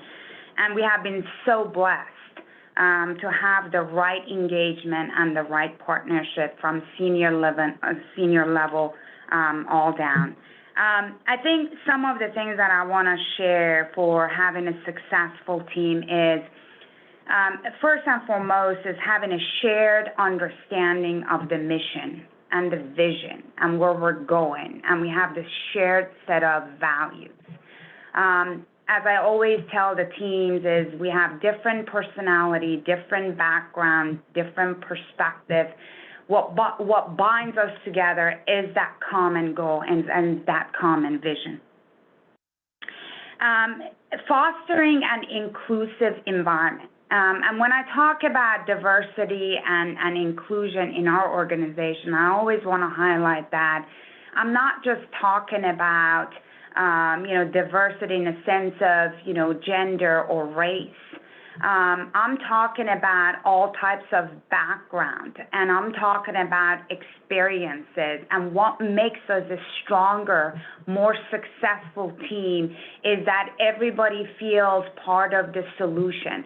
As I said, we may not always agree, but having more opinion, more experience, more background. We do need people, military side of the house, that understands the military culture, the operational side of the house. Milt, when I came in, you taught me Navy. I needed that. And what I brought to the table was a different set of skill set, not knowing the Navy, but bringing a different perspective, thinking outside the box together as, hey, what are the other solutions? I may come up with some brilliant idea, and then Milt, you would tell me how I would implement or how I could not implement inside the Navy. That's what makes us a stronger team, bringing the different levels of expertise. I think we need to do a better job of recruiting our next generation, that we haven't done a good job. A lot of work we're doing inside our organization where I want to engage with our personnel, with our junior personnel, bring that level of energy and passion. You always have to relate to that common goal, why you're here. And the people need to know that, as I tell our folks here, that our workforce is our biggest asset. And as senior leaders in this organization, it is our obligation to give that tough love, to do that investment, to make that investment in our staff, from the training, from the development, from the rotation, from mentoring, from coaching, from various providing additional educational background. And I think on the military side, we do a really good job of building the military, but not so much on the civilian side. So kind of making that investment is very important. Being part of the team and being a humble leader. I've learned that from some of my senior leaders. If you're part of the team, it's not the rank that drives, or the number of stars, or the title and rank that makes us special. It's not us, it's the team. It's that vision, it's that mission. As the leader, learn to own it, be held accountable, hold yourself accountable, and empower the team and allow them to make mistakes and allow them to take risks, and encourage. Often our team is scared of coming up with new ideas. And for these transformation to be successful, we have to allow teams to try different things. We need to encourage them to take risk and make mistakes, and as long as they know that we have their back and we're supporting them. Be part of the solution, be on the ground. Milt, I think you remember this. You know, I cannot be sitting in the office and tell staff, hey, go count things or go do things. I want to be there on the ground with them so they understand the importance and the value of what they do, and encouraging them and appreciating them. It's a work that has to happen. As I always say, you know, we all get passionate. We all have different personalities. We want things, we want more, we want to do faster. But making fact-based decisions, and let's not let emotion or personal emotion to get in the way, and kind of working through that collaboration and the coalition with the various organizations. I've learned that there's nothing I can do on my own. I need the military leadership and I need the other civilian leadership to push through some of this great work that we're trying to do. Well, thank you, ma'am. Again, one of the things that I observed when working with you is when you had a meeting, you had everybody at the table from all perspectives and all of that, though. And I think having that inclusive type of way of leading, I think has made all the difference for you, though. So I appreciate that. Before we pivot to Jared, I want to pass the mic over to our President Alma Harris. I think he has a few remarks as well. Stand by. Hey, Ms. Jenkins. Ms. Jenkins, thank you so much for your time. Thank you for your leadership in our department. From the outside looking in, I've seen the work the Navy has been, the Department of Navy has been doing in the audit, and it's a huge challenge, but it's hugely important. You mentioned a number of the reasons why it increases our operational readiness and lethality. I wonder if you would mind talking to us about the confidence that it emboldens in our American people. You know, we've had in the military a lot of confidence put and trust put in the military for a number of years, higher than most other organizations in our country, according to the Pew study. Talk to us about how important, you know, getting through the audit, doing it right, getting this done is to engendering, emboldening, supporting that trust by the American people for our department. Thank you very much. I appreciate that. I cannot emphasize the importance of that sense of credibility that this brings to the table. We often go to the Hill, to Congress, and ask for more money. We cannot deliver, we cannot fight the fight, we cannot do the fight the China fight without additional top line and without additional money. And we're constantly fighting that battle for increased resources. And often we're asked the question of, you're not passing the audit. When they get the audit report and they see that we couldn't prove how we spend the money. We didn't have proper controls in our processes. There are areas where we don't have the appropriate controls or measures for efficiencies. Those are all the things that the American taxpayers and Congress gets from the audit report. And while they understand that this is a very complex organization, and it takes time to transform such a big, massive enterprise, what is very important is that we show and demonstrate that continuous progress, and that we're not going backward. We have done a lot of engagement with the congressional members and the staffers, and we continuously get asked that question of, when are you going to have that full accountability of the dollars when we're asking them for more, yet I cannot prove to them how we're spending the dollars. we are going to be challenged with, again, there are members on the Hill that every couple of years they introduce a bill, and as latest one was members that were introducing the bill that they will cut our top line. Every organization in the DoD that does not get an opinion will get a 1% top line cut as we go forward.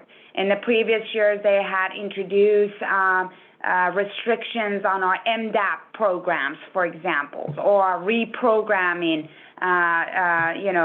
thresholds that we have, should we not. So these are the ways that the Congress tries to show to us kind of their sense of urgency and the importance to them. And quite frankly, as good citizens, as leaders of this organization, we owe that to them and to the taxpayers to show how we're spending the dollars. Thank you, ma'am. And one other quick comment from my perspective, or really this question, so NNOA has been around 49 years, and we started specifically with just Navy, then we expanded Marine Corps, Coast Guard, now Public Health Service, and whatnot.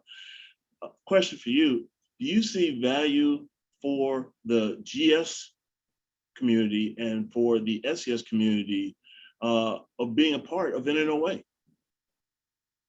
Absolutely.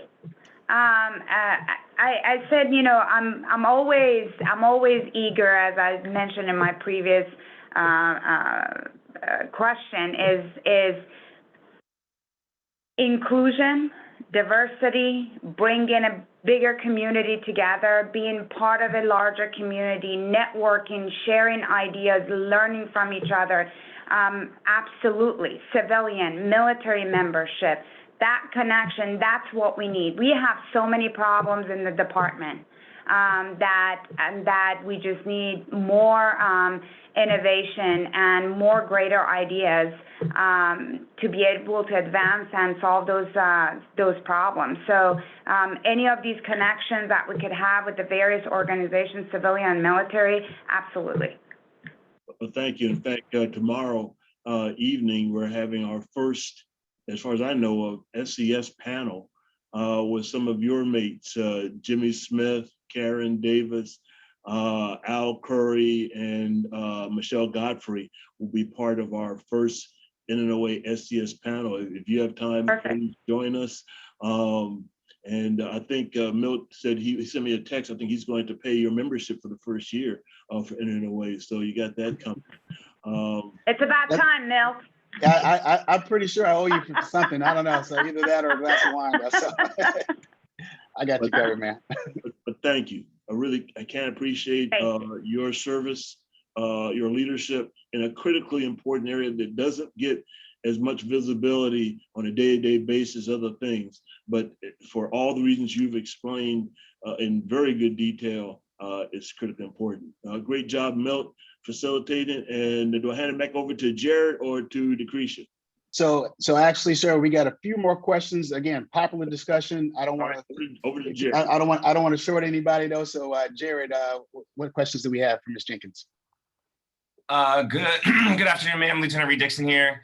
The first question I have for you is, could you please provide some advice for junior officers interested in a career in financial management? What types of degrees and work experiences do you think are needed to be successful in this field, and do you think it can only be supply corps officers?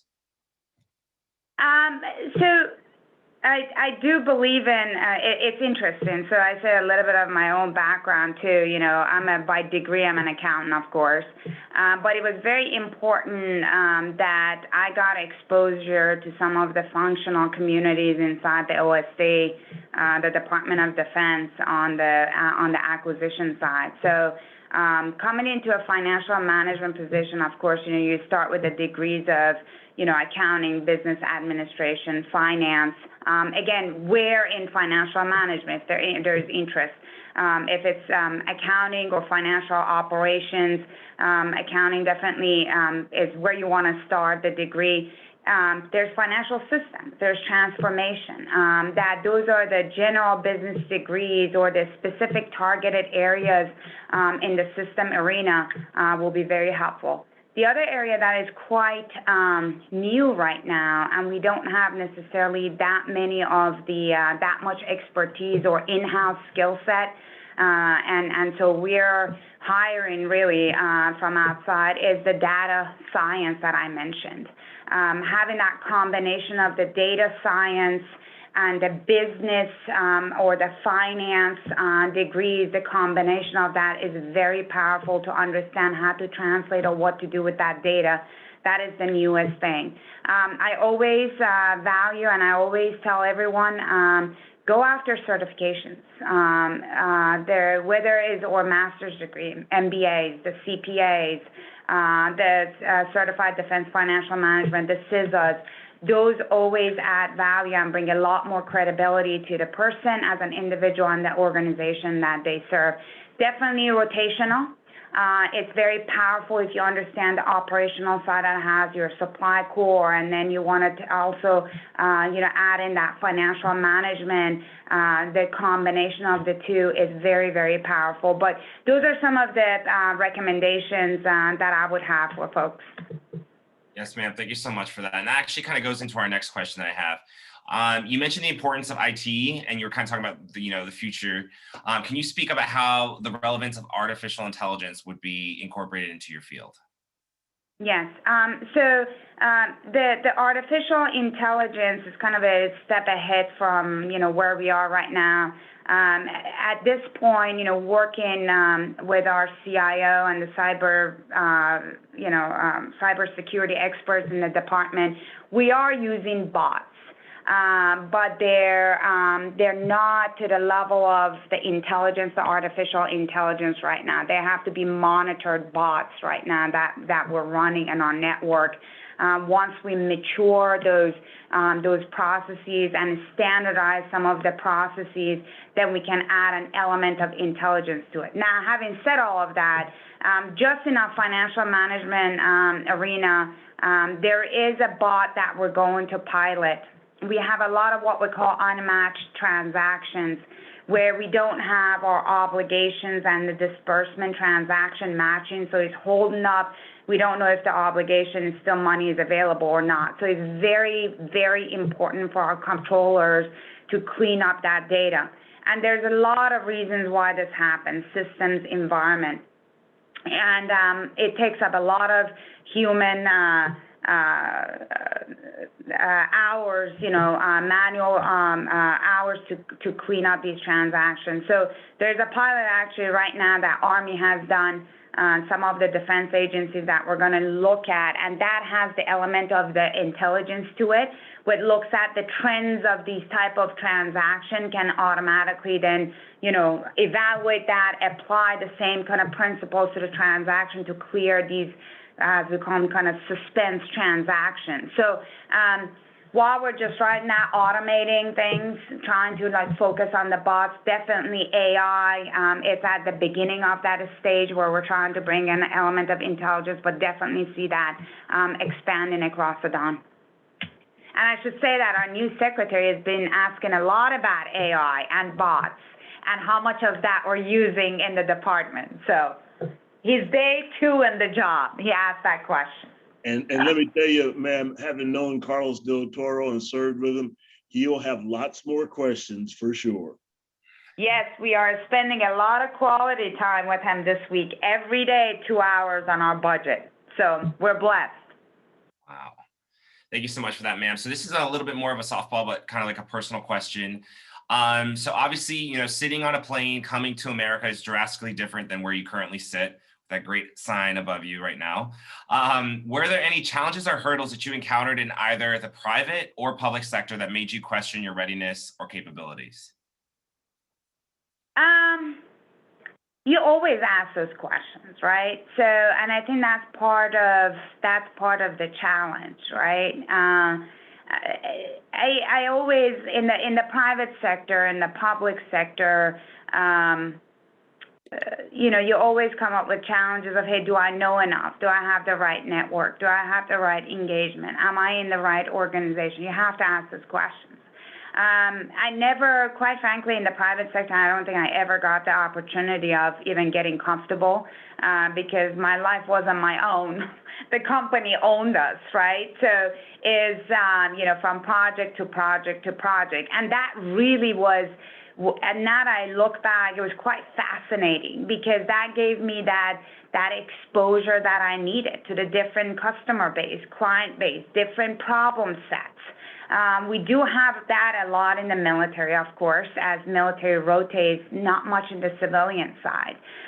Because on the civilian side, we get comfortable. And unless you look for upward mobility, the organization likes have people in the same place. So I think we need to do a better job of expanding that. I always, quite frankly, I think one of the reasons is I've said, I always held myself to a higher standard and higher bar that probably in all cases wasn't good because I was always looking to be perfect, and there is no such a thing as perfect. So, I always question, hey, maybe I needed to have more education. Maybe I needed to have more exposure. So absolutely, and I think that just part of, kind of growing up and maturing professionally and personally. Perfect. Thank you so much, ma'am. So this is a little bit more of a technical question coming from Captain Retired Jerome Davis. Does the Navy have a real dollar value figure for its real property? There's an issue many federal activities struggle with the accounting for. Do we have accounting for the number of properties and their value? We do have a good count of our buildings and structures at this point. And thanks to the work of the Navy over the past couple of years to get a full baseline. The value of it, if we're asking, hey, do we have a good historical how much we paid for them many years ago? The answer is no, and we're not going to go back and recreate history. If we're asking the question of do we have a good, hey, planned replacement value if we were to replace that, I would say yes. We still do not have a good accounting or accountability of our utility system above ground and underground. This is year 3, and I mentioned we haven't maintained kind of our GIS and maps for many years. This is going to require investment and survey of the bases. So that's the area that's still a gap in our property accountability. Okay, thank you so much for that, ma'am. I am going to turn the mic back over to Admiral Harris. If you have any closing remarks, sir. Just thank you.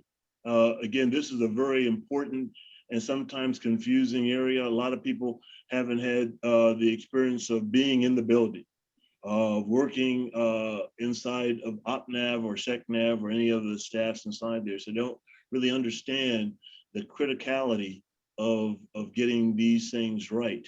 And money doesn't last forever. So we need to have people like yourself working with us, helping us and educating us and informing us. So again, I appreciate it. Thank you so much. It's been an honor. I really appreciate you having me. Thanks, Captain Troy, for setting this up.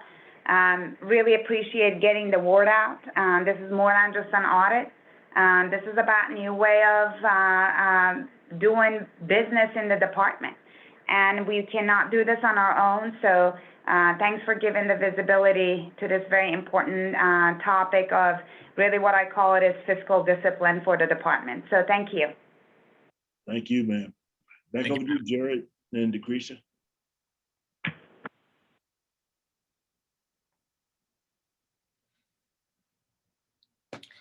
All right, so now we are going to take a 15-minute break, and we'll be back at 15:15.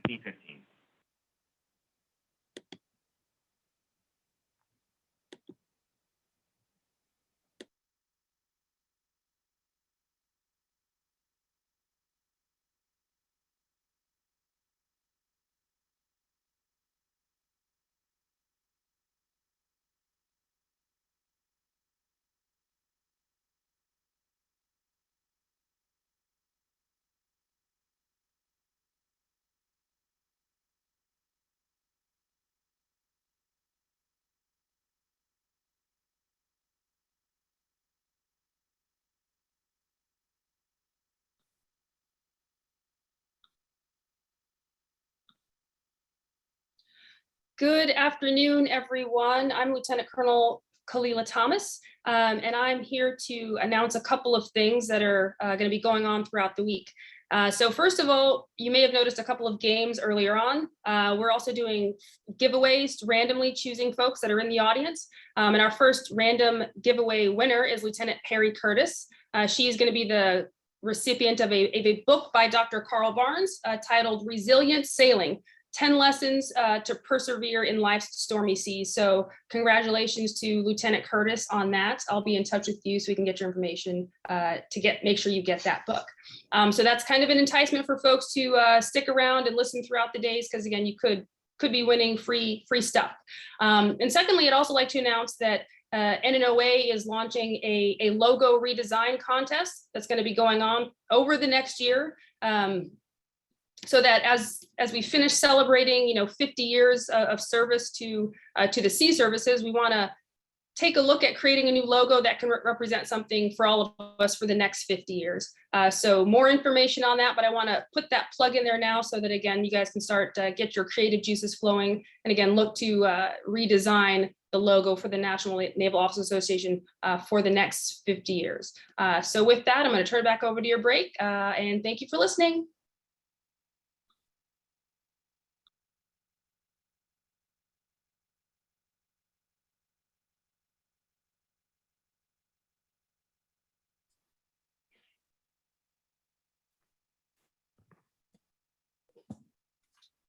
Okay, if we've got anybody still on who's not headed to break, we would like to play a game. It's a trivia game, and I'm dropping the information in chat.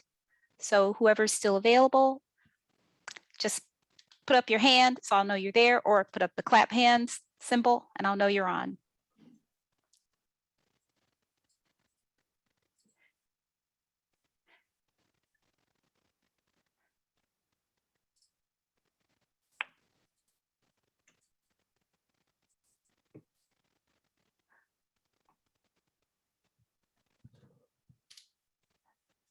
Okay, I've just dropped the information in chat. You will need a cell phone. So whoever's, hopefully you're not on your cell phone, you're on your computer, but you will need your cell phone. And now I'm sharing screen.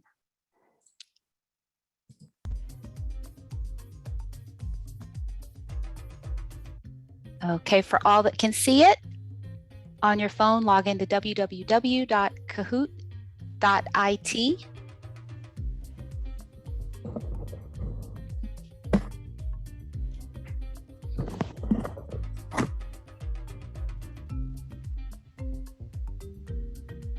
Then there's a game pin that you'll put in, 893-9559.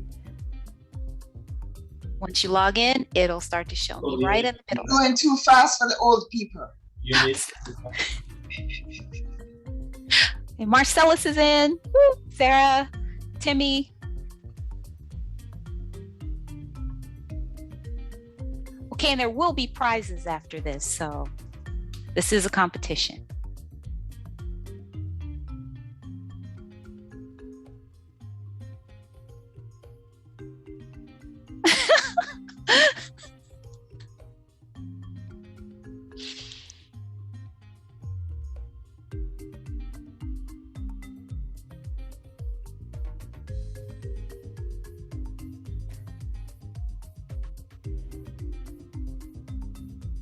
Okay, 10 more seconds, 10 more seconds.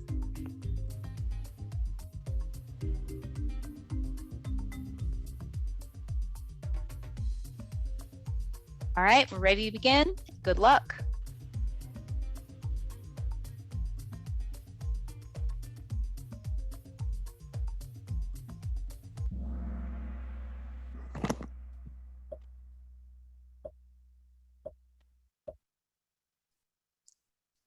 First question, double points. What year was NNOA started?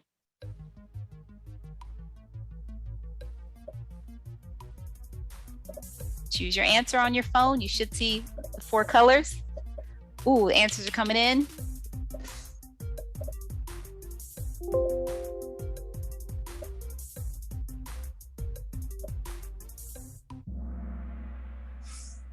Ooh, 14 right, okay.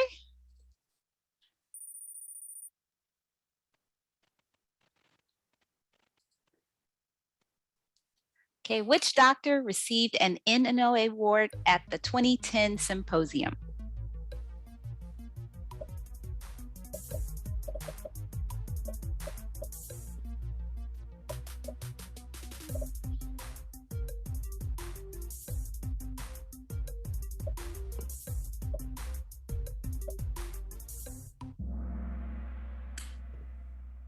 Everybody who chose Dr. Taborn, who was on our call earlier today, you were correct. Sorry, Timmy, you moved down. Next question. Where was the first symposium held?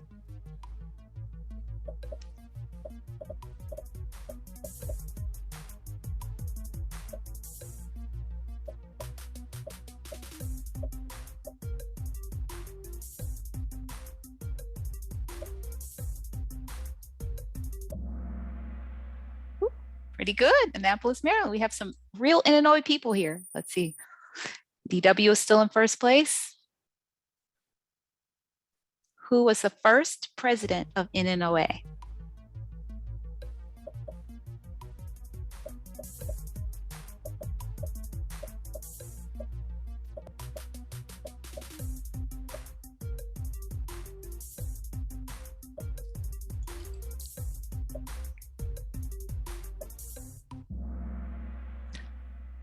Ooh, okay, let's see who's in the top now. Oh, DW is still on fire. A famous actor in the movie Battleship.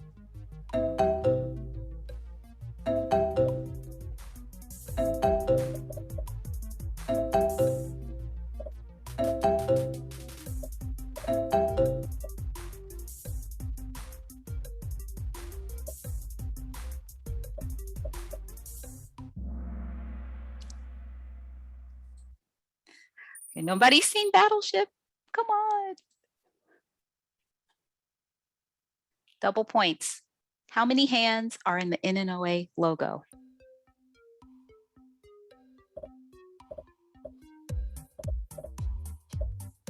No one should get this question wrong. That's where you're wrong. The pressure is on.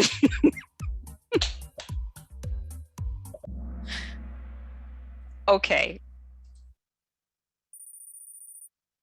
Well, Timmy's still in the lead.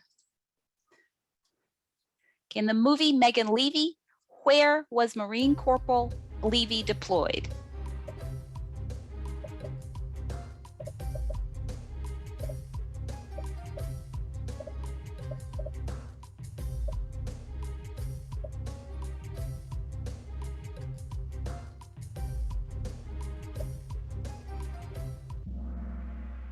Ooh, wow. Nobody's seen that movie? I haven't seen it either. Double points. Okay, which general landed in an Osprey aircraft at an NNOA symposium?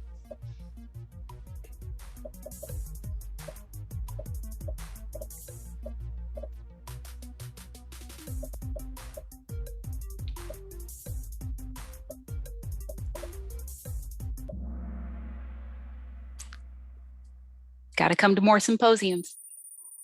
Gabriel Johnson. Okay, he's in the lead. Way to go. Okay, true, false. There have been 3 female presidents of NNOA.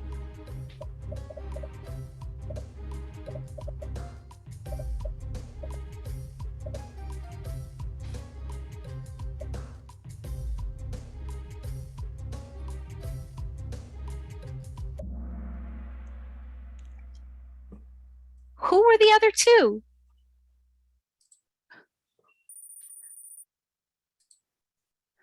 Last question. Finest Hours is a movie about a Coast Guard rescue mission.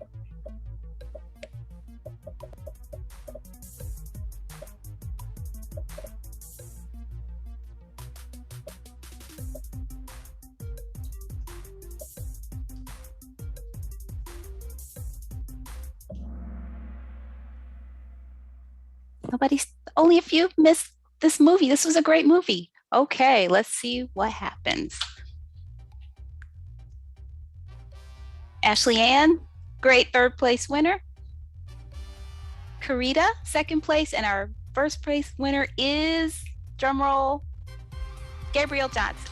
Congratulations, Mr. Johnson. Congratulations to the first top three. Runners up, number 4, Titch, and number 5 was DW. Hey! Is that you? My husband caused me to lose. Trevor, shame. Thank you very much for playing, and now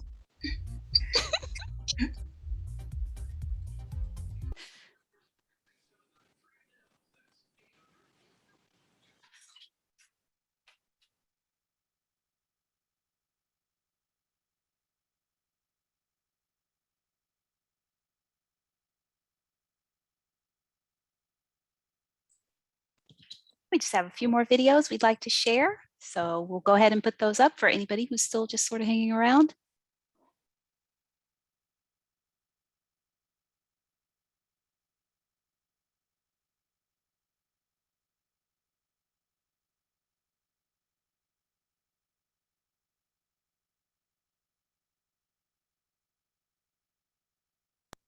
As an active NNOA member, I'm sure you realize the opportunities and benefits the organization provides while you're in pursuit of your outstanding career.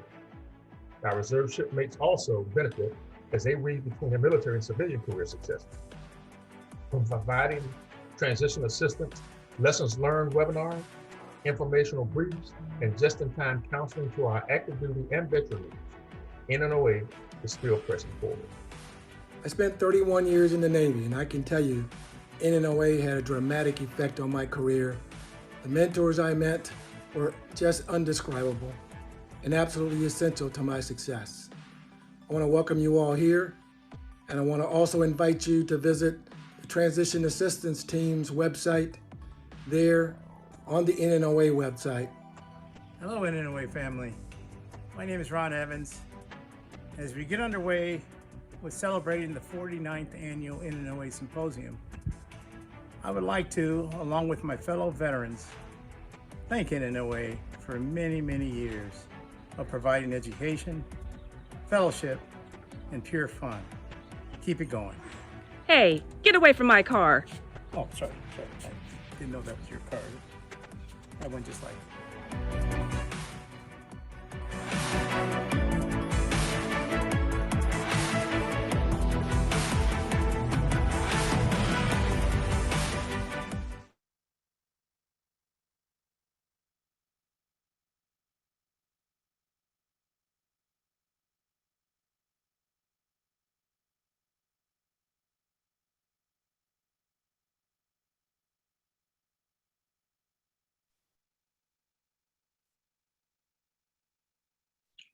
So I know we're getting ready to recommence here in the not too distant future. Again, Sinclair Harris, President of NNOA. Just wanted to say a special thanks to all of our veterans who've continued to fight the good fight for NNOA. Help those who are transitioning on to what they'll do following their careers, be them short or long.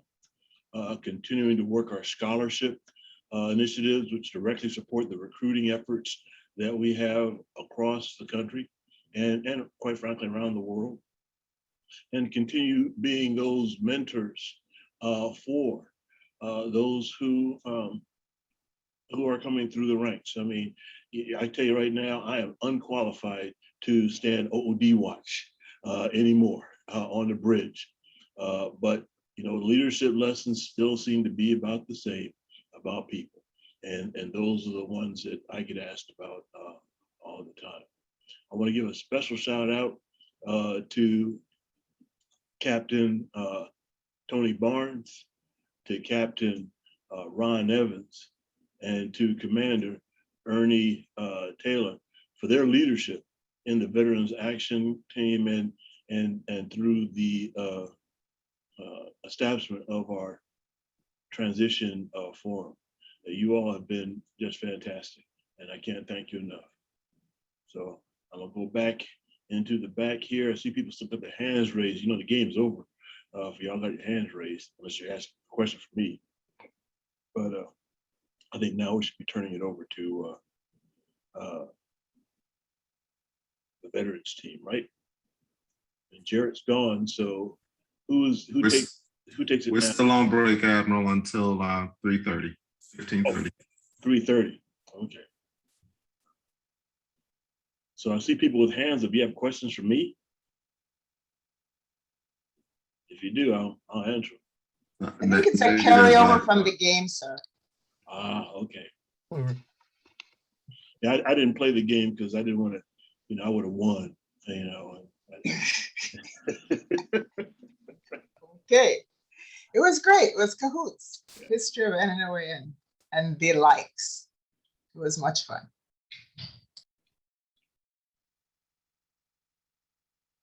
And Captain Cynthia Miller, SES, I see you're among the crowd here. Thank you for being one of our speakers at our transition forums.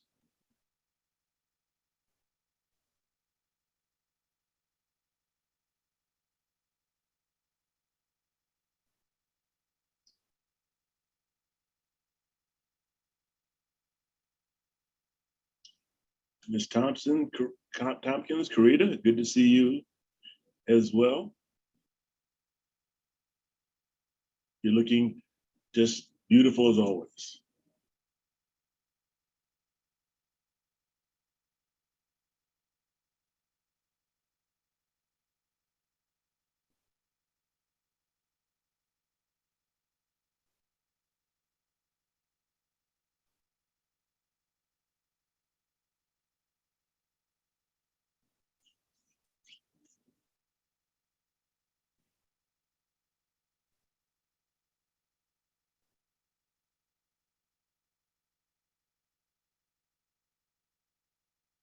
So let me take a minute and see.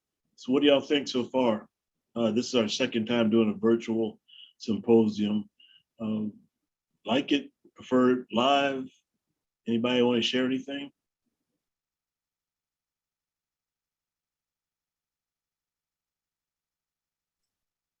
So Cinco, you waiting on folks to just speak up? Because I see some hands raised. No, they told me the hand raised is still people who are waiting for the next game to come up or something. Oh, okay. So let me give you my thoughts. So far, I think so far so good. The speakers have been quite enlightening. Really some topics that I hadn't thought about or hadn't heard from or heard us do in the past at an NNOA symposium. So that's been really, really good. And so they've kept my interest, although I snack all the time when I'm sitting still. So that's a bad thing when you do virtual, because I tend to keep eating just so I don't trail off and not pay attention. But overall, I think the speakers have been very, very good. They've been super enlightening. Hopefully, folks that have been on have enjoyed them. I've tried to keep my camera on to the degree possible, and I'm going to encourage folks to turn on their cameras, because if you're like me and you haven't seen folks in a while, you just want to see folks smiling faces. So turn on those cameras so we can see y'all. But that's my 2 cents worth. Thanks. Well, thank you, Cynthia, and thank you for your work with the awards committee and continuing to be a leader in NNOA in small and large. I can't appreciate you more and hope things are going well with all the storms coming up through Alabama and everybody stays well.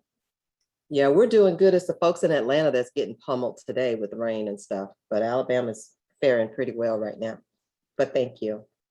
Thank you, thank Greg.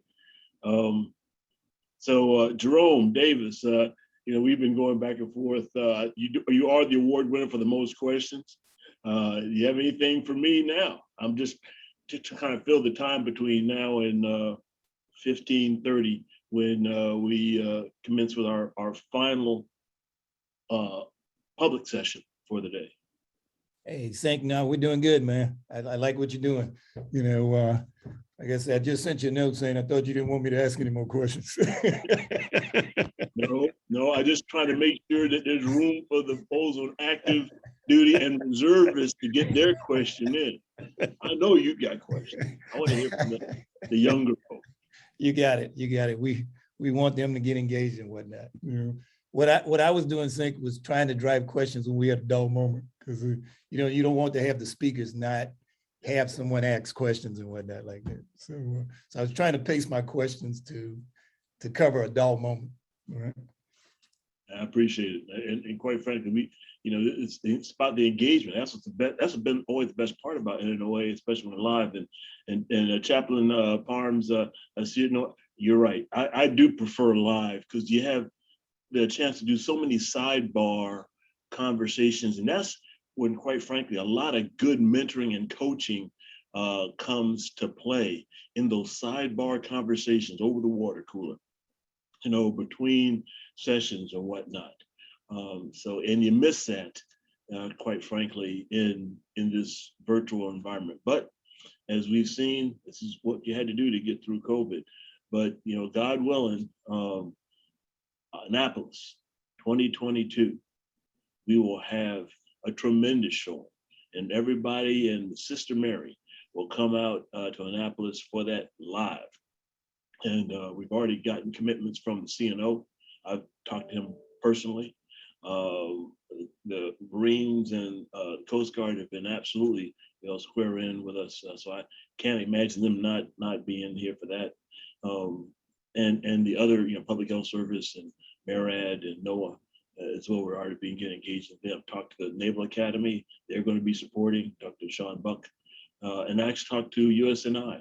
And Vice Admiral Pete Daly and the Naval Institute. They've got a brand new center, so we're going to try to fit that in to one of our big events. So we were really working to make it a fantastic thing. Captain Rob Dews is our conference chairman, and I'm sending stuff to him, and Denise is sending stuff to him, and we're all hitting them up on almost an hourly basis, about how important this is, and making sure that we truly celebrate our past 50 years, but the focus has to be on moving forward.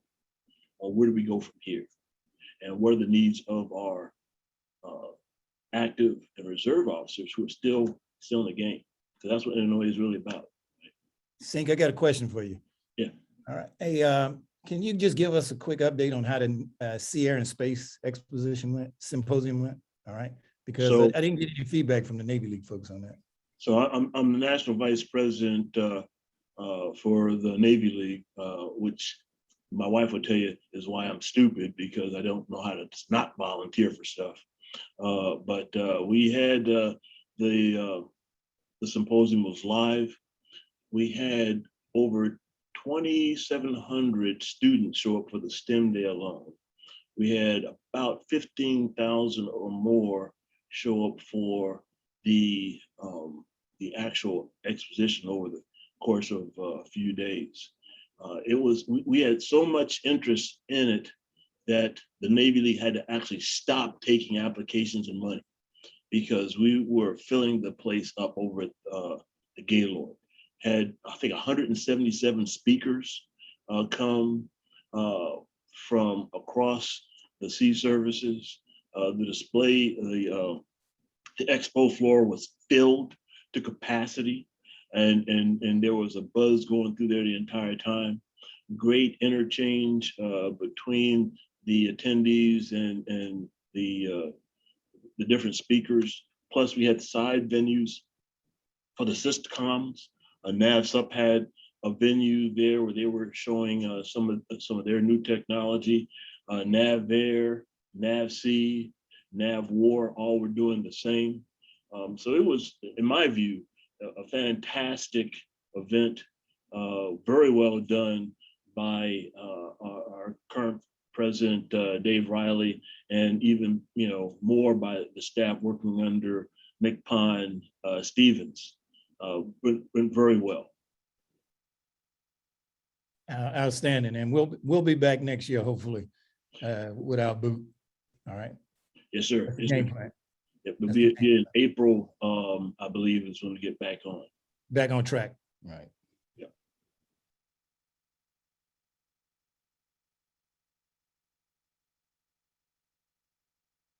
And I agree with you, Commander Sams.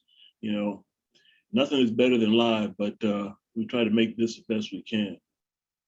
And now I'm seeing my heroes from the Veterans Assistant Program.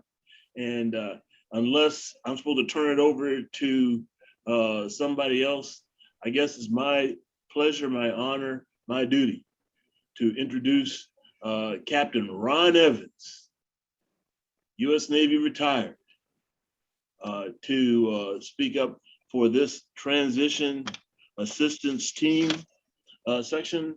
And I think the facilitator is going to be Anthony Crosby. How you doing there, Tony? Good to see you down here at the bottom of my screen. But I'm gonna turn it over to Ron first. Admiral, thank you. Can everybody hear me? Can you hear me, Admiral? Loud and clear. Hey, before we start, sir, I have some sad news that you may have already heard about. We just lost Mr. Ken Miller as of last night, and so prayers go out to his family, and he will be missed. So, hey, sir, with that, thank you for this opportunity for us to talk to you today about transition assistance, and I have someone that I want to introduce who is much better looking than I am and much younger and smarter. His name is Anthony Cosby, and without further ado, I'll turn it over to him to introduce the site to us. Anthony.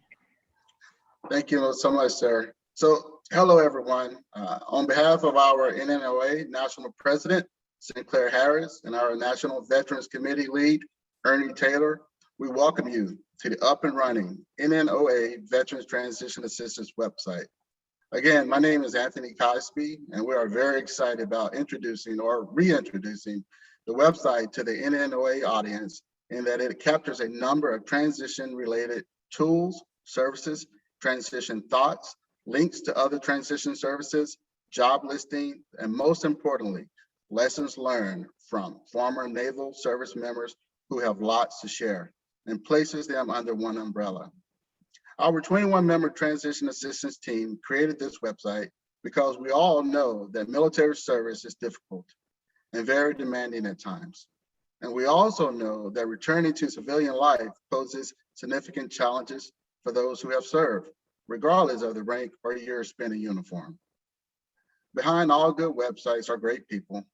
So let's meet the multi-talented veterans behind this website, volunteers who have been there and done that over the years, and who now embrace the motto, you serve faithfully, now let us serve you.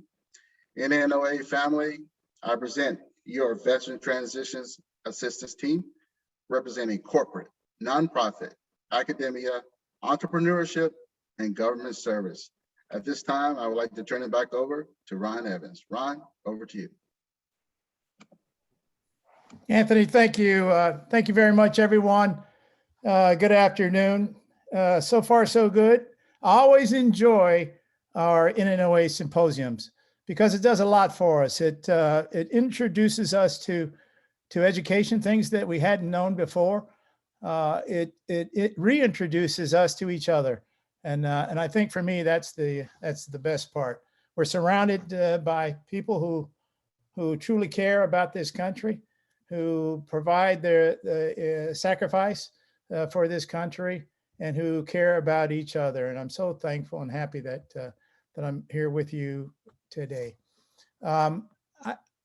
Again, my name is Ron Evans, and I'd like to begin by congratulating NNOA that had its first organizational meeting in 1972, if I'm not mistaken, at the Naval Academy. And then soon, next year, as the Admiral mentioned, we'll be celebrating our 50th anniversary.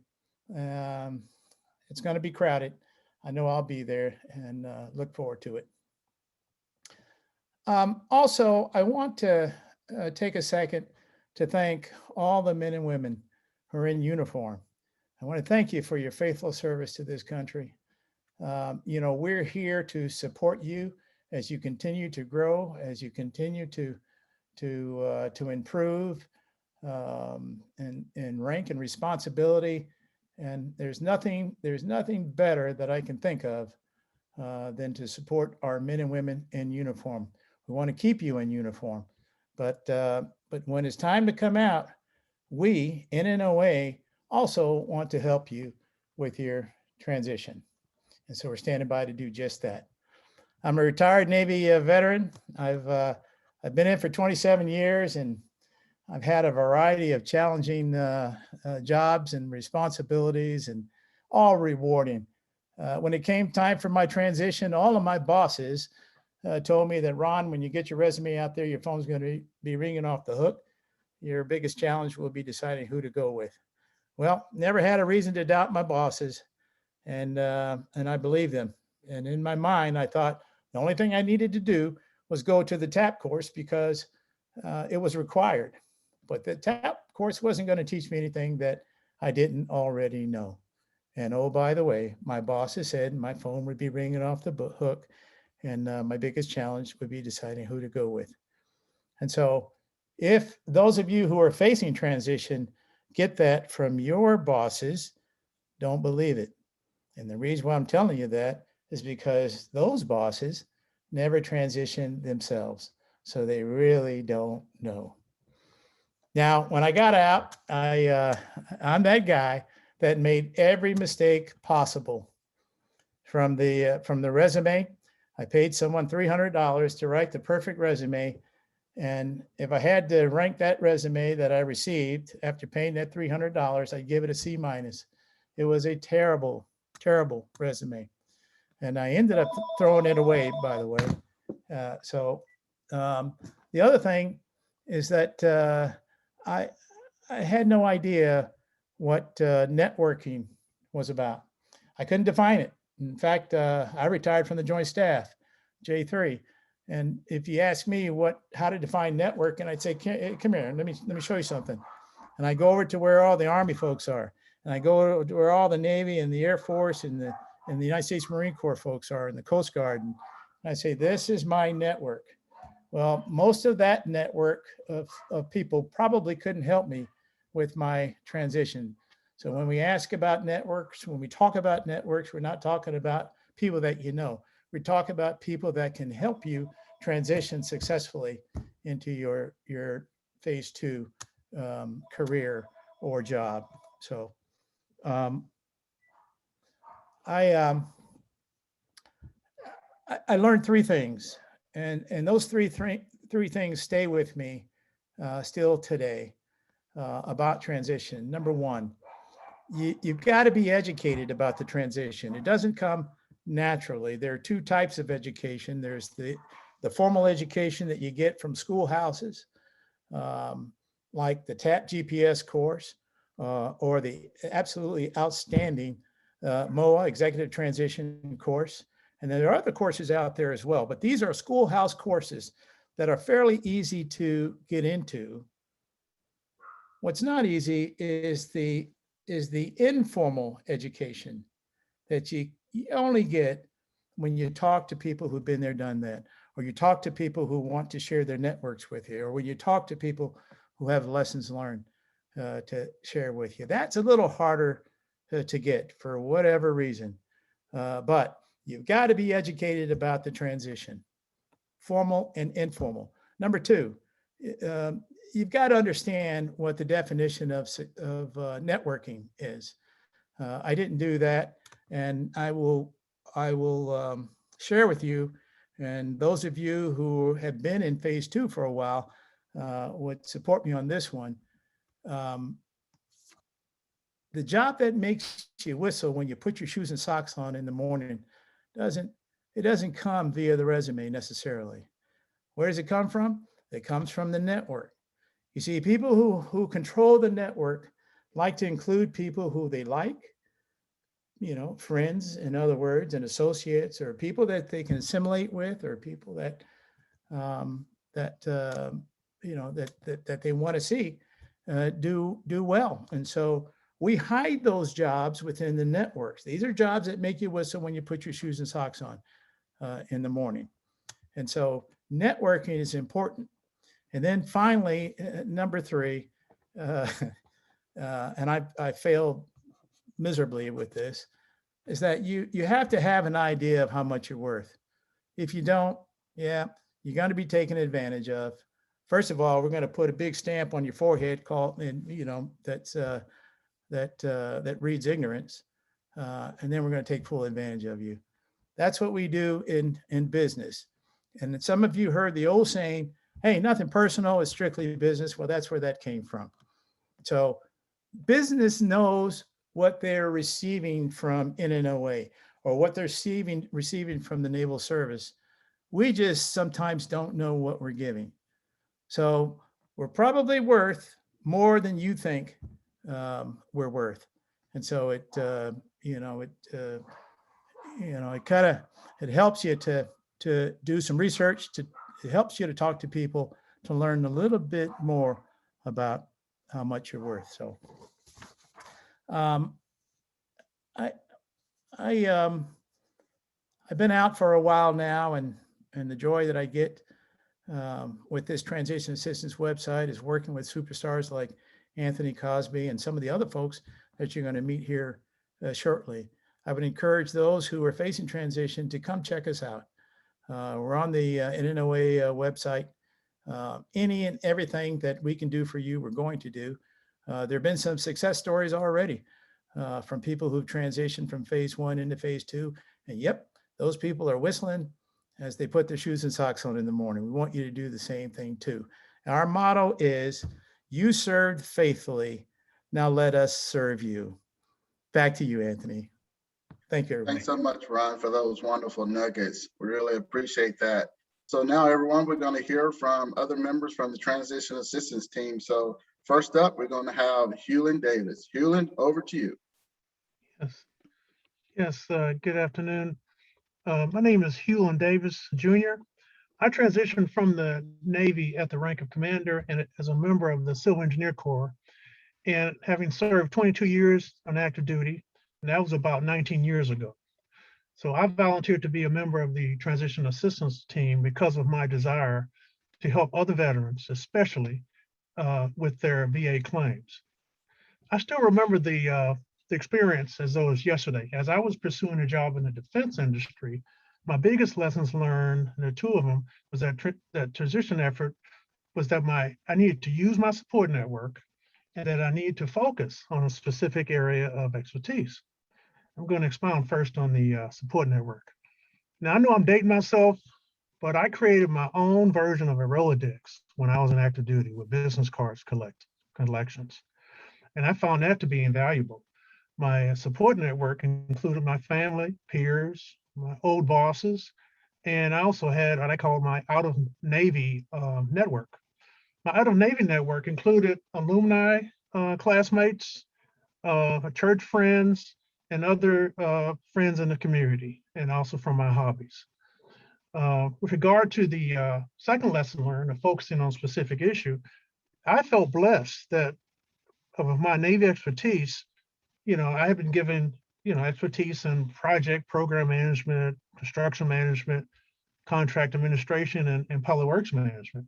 So after taking inventory of the jobs that gave me the most satisfaction, I decided to focus on program management, where I could also use my construction expertise. So after leaving active duty, I spent 4 years working for the Lewis Berger Group, where I supported the State Department's overseas building operations on their embassy renovation and construction programs. I then spent about 5 years in program management, overseeing construction and renovation projects for different Department of Defense IC clients in the Washington, D.C. area. And then finally, I spent 10 years with the Department of Veterans Affairs in the Office of Construction and Facilities Management as a program manager, where I established a headquarters program review board of our major construction healthcare facility projects.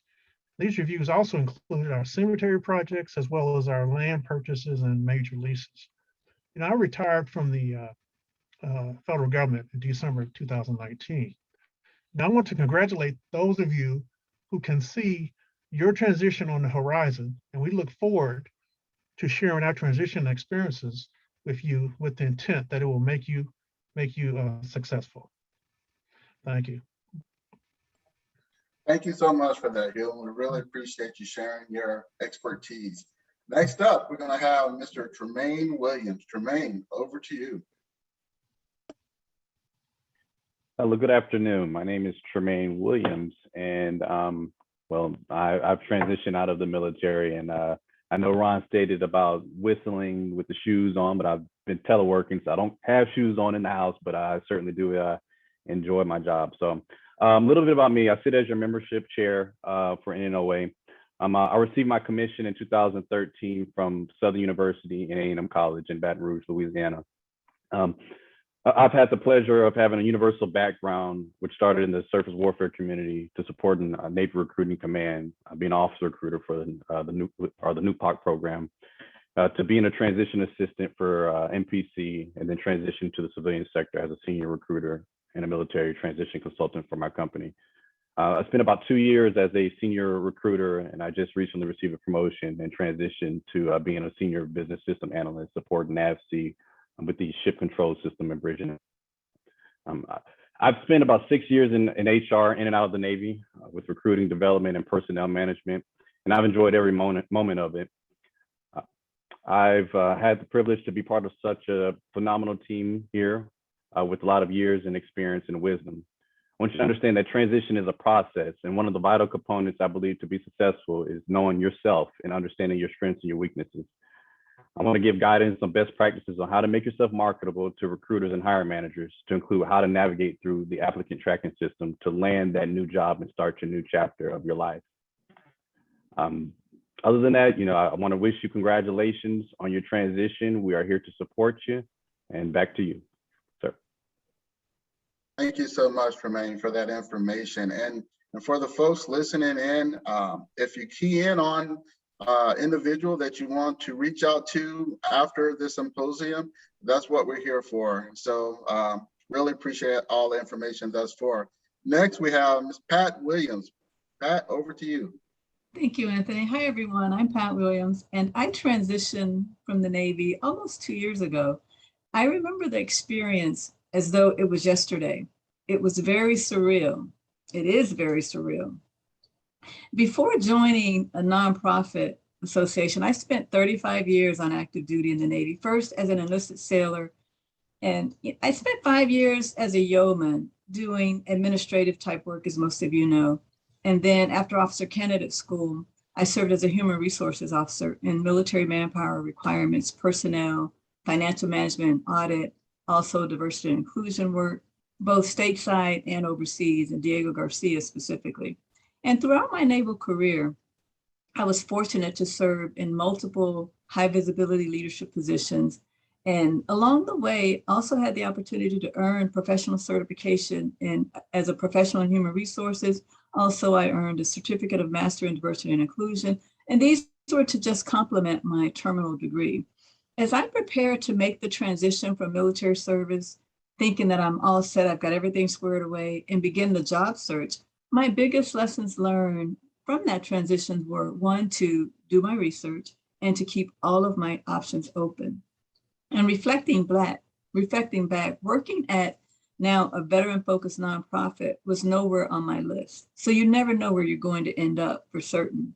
But through networking, as our esteemed leader Ron talked about earlier, here I am at the Military Officers Association of America, or MOA, a nonprofit, nonpartisan legislative advocacy association focused on protecting the rights, the pay, the compensation, and benefits of all of our uniformed services, all of our service members, retirees, their families, survivors, just protecting those rights that we've earned.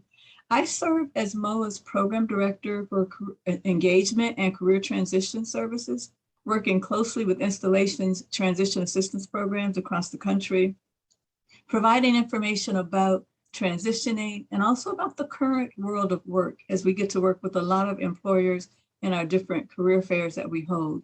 I also assist our MOA membership with career counseling, LinkedIn profile reviews, their resume critiques. No, Ron, you don't have to go pay for resume critiques. If you're a member of MOA, M-O-A-A, we will provide that for you. So it's really a pleasure to continue to serve our veterans. And to any of those of you who can see your transitions on the horizon, just remember one key takeaway that you will probably hear throughout this symposium, and that is the importance of networking. In fact, 80 to 85% of job seekers find their next positions through networking. And in line with my work here at MOA, or the Military Officers Association of America, I am happy to serve as one of NNOA's transition assistance team members, as we continue to support the NNOA membership in the sharing of transition experiences and best practices. Thank you all very much, and it's great to see everyone. Over to you, Anthony. Thank you, Dr. Williams. We appreciate your words.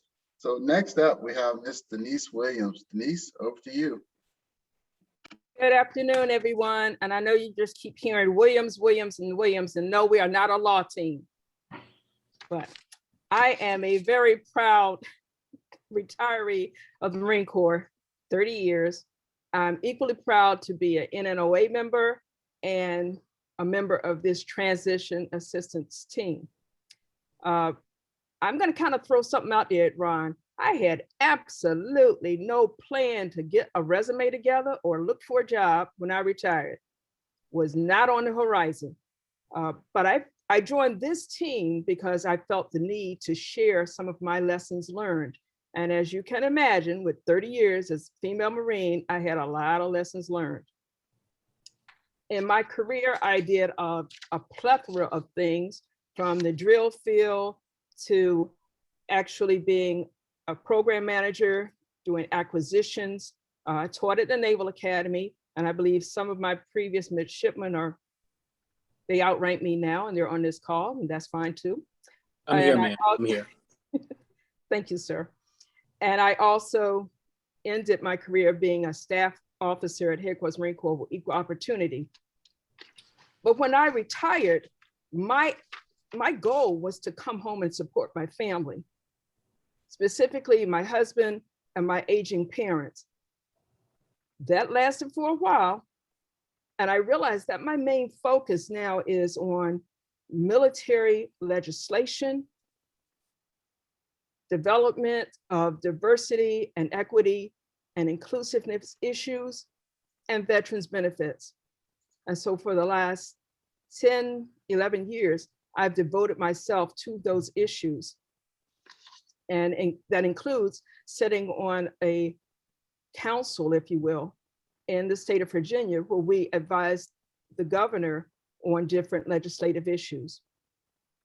I appreciate seeing so many faces here who are still in uniform and don't have the gray hair that we have. Thank you for looking ahead, because sooner or later, you're going to be out of that uniform. And there are various paths that you take as you transition. There's no necessarily right and wrong, but there are some common denominators. And we're here to openly share with you our successes, our failures, what worked for us, to try to steer you towards those networking nuggets that you're going to need to be successful with your life. Because at the end of the day, that's what really counts. So congratulations on your careers, your pending transition. We look forward to working with you, and I hope you enjoy the rest of the conference. Thank you. Thank you so much, Denise. We really appreciate those words, and what amazing talent we have on this transition team. So next up, we have Mr. Michael Stewart. Michael, over to you. Thank you. Greetings, everybody. I'm Michael Stewart, Lieutenant Commander, U.S. Navy retired. I retired 14 years ago after 20 years of service, both enlisted as an officer, started nuclear power field, and then was a boots program, transitioning to commissioning of University of San Diego. And then I flew as a P3 naval flight officer for my remaining times in service. From nuclear power school to flight school, flight operations, being an instructor, carrier operations and staff duty, I've always found my time in career in the fleet to be both challenging and rewarding. I transitioned, like I said, 14 years ago and found myself as a contractor in the defense industry here in San Antonio, supporting the Air Force and Department of Defense, doing contracting work for space comtech equipment. Anything that went up in space that had NSA certification, I was on teams with that for. Not the same job, the same position, but with 4 different companies before transitioning just in late November to work with Microsoft as a success account manager, helping my one customer find success, supporting us here at USAA. As I was pursuing my career in the defense industry, I would say my biggest lesson was that the preparation should have taken place while I was still in uniform. I should have spent more time in my last tour or tours figuring out the new me, as Ron Evans would say, what do I look like in phase 2? I found it takes more than near perfect fitness reports and a chest full of medals to move into the new world and land a job that I found both rewarding and challenging and desirable. It is never too early to start working out your plan on figuring out who you are in the arena you want to be in. So I would say as you plan your exit from service, whether it's a year from now or 5 years from now, you should envision who the new you is and how that's being envisioned, and then start preparing in that path. It's a long journey, it's a challenging journey, but with some diligence and preparation, I pray you'll be very successful. We're here to help. Like I said, I've learned early in my transition job that the first job you land, chances are, will not be the last job you land. As you start figuring out your worth and your value and how to apply yourself properly. We're here to help. Thank you. Thank you so much for that, Michael. We truly appreciate that. Now, everyone, we have a special guest today, and today we're going to focus on corporate. And delivering our corporate message is going to be our very own Mr. Tom Peoples. Tom, over to you. Thank you, sir. Can everybody hear me? Roger that. Okay, so good afternoon. Let me first start. I think it's a message that we'll continue to reiterate. You know, we're not here to encourage you to make whatever kind of career choice decision you're going to make, i.e., you know, no one's encouraging anybody to separate, but at the point where that time comes, I think you've heard from a lot of the folks here that are on their transition team that we are here to serve you as you have served faithfully. So let me start with that. What I'll do is take you a little bit through my story, and then sort of lean into some of the things that I personally can do, as well as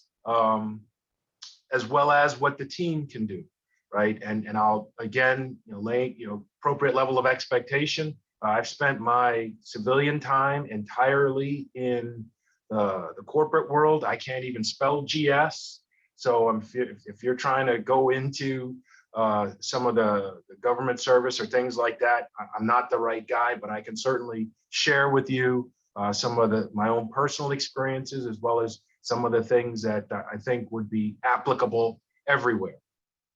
So with that, I transitioned from the Navy back in 1998. I was a lieutenant, a SWO, surface warfare type. I too was a booster.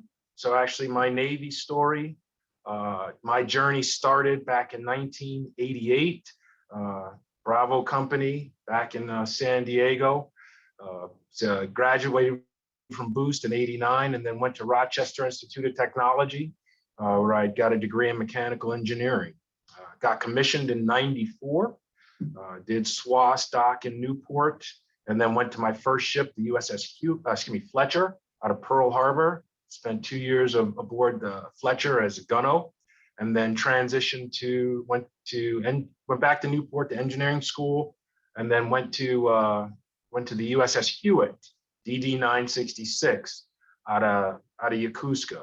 And on board the Hewitt, I was, and pay attention here, I was the engineering training officer, then the ship's maintenance and material officer, then the chief engineer,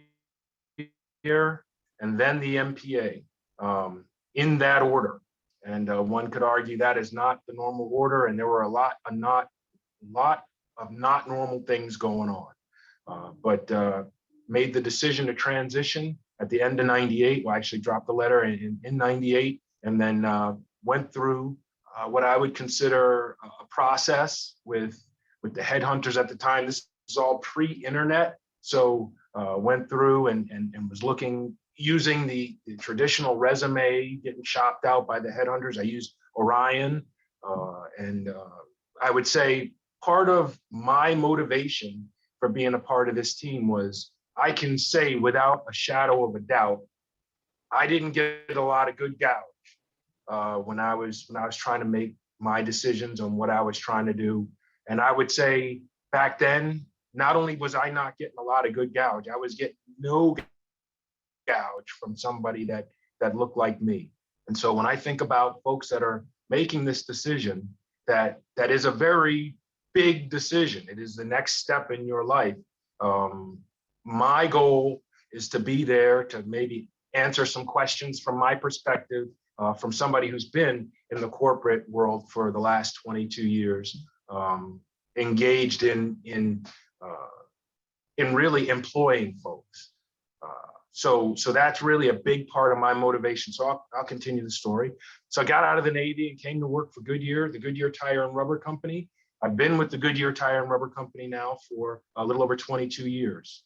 I started off as an engineer in a cube on the floor.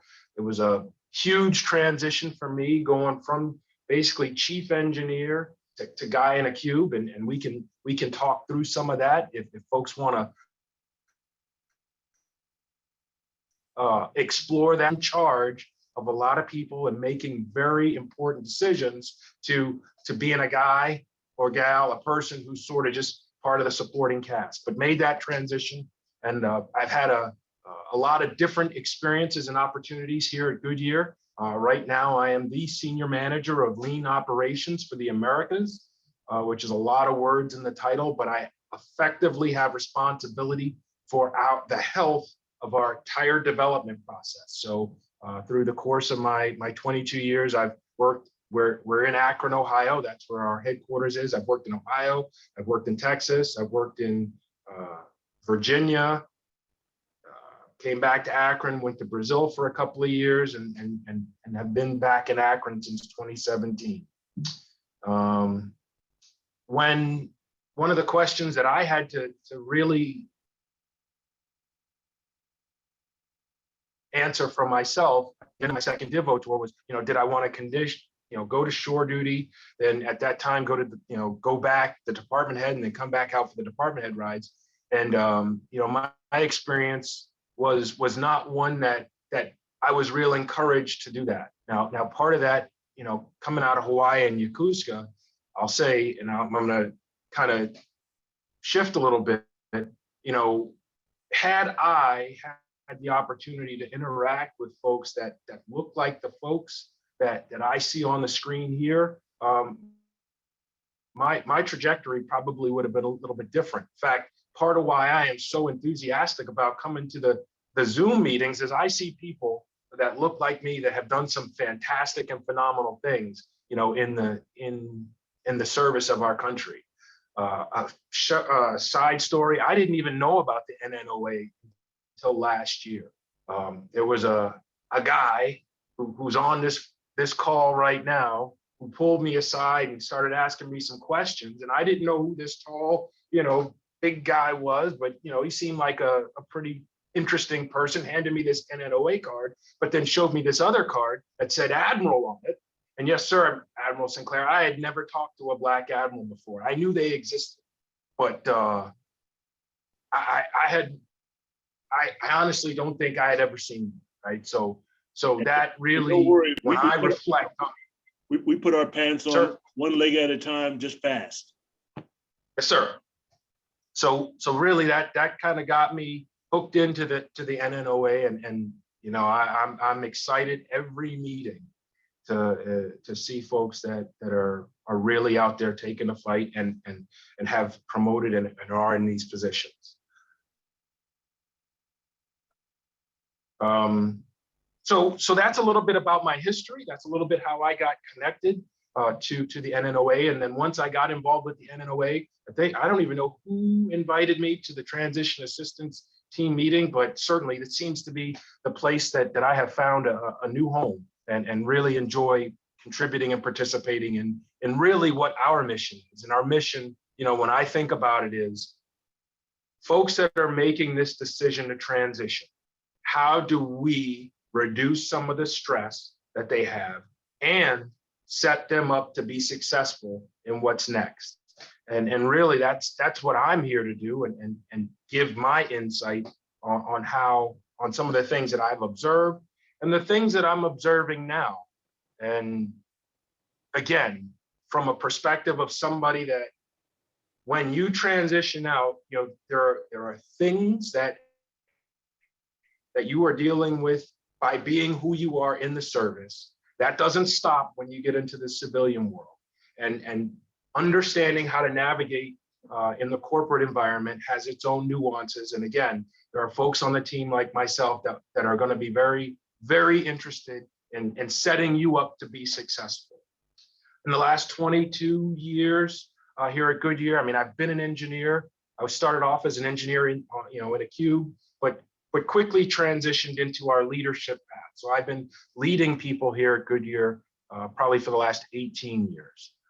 Through that, though, I've participated in a number, I don't know how many career fairs and career events where, I am the first face, the person that interacts with the folks, whether it's at a college level or at a military career fair, and really have seen a lot of things that people have done well, and seen a lot of things that people have not done so well. And really, what I want to be able to do when the time comes is be able to have a conversation with you about, if you're interested in going into the civilian world, into the civilian corporate world, what are the kinds of things that you would need to do to be successful if you're having that face-to-face?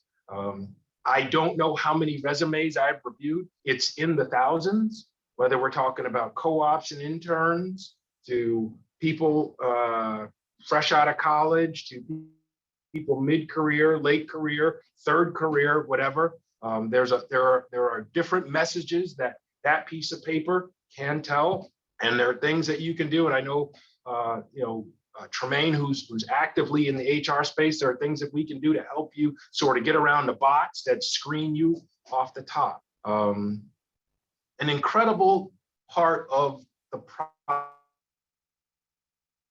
process in getting hired is going to be how you present yourself in the interview. There are a lot of ways to do it wrong and a few ways to do it right.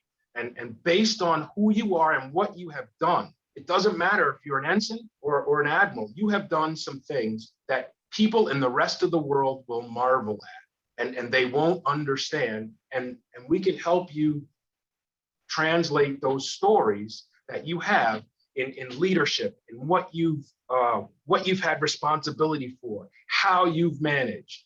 Those are the kinds of things that set you apart from everyone else. Let me, if I bang on the table, my camera is going to shake, but this would be the bang on the table moment. There are experiences that you've had that will set you apart from everybody else in the world. And it's important that in the interview, when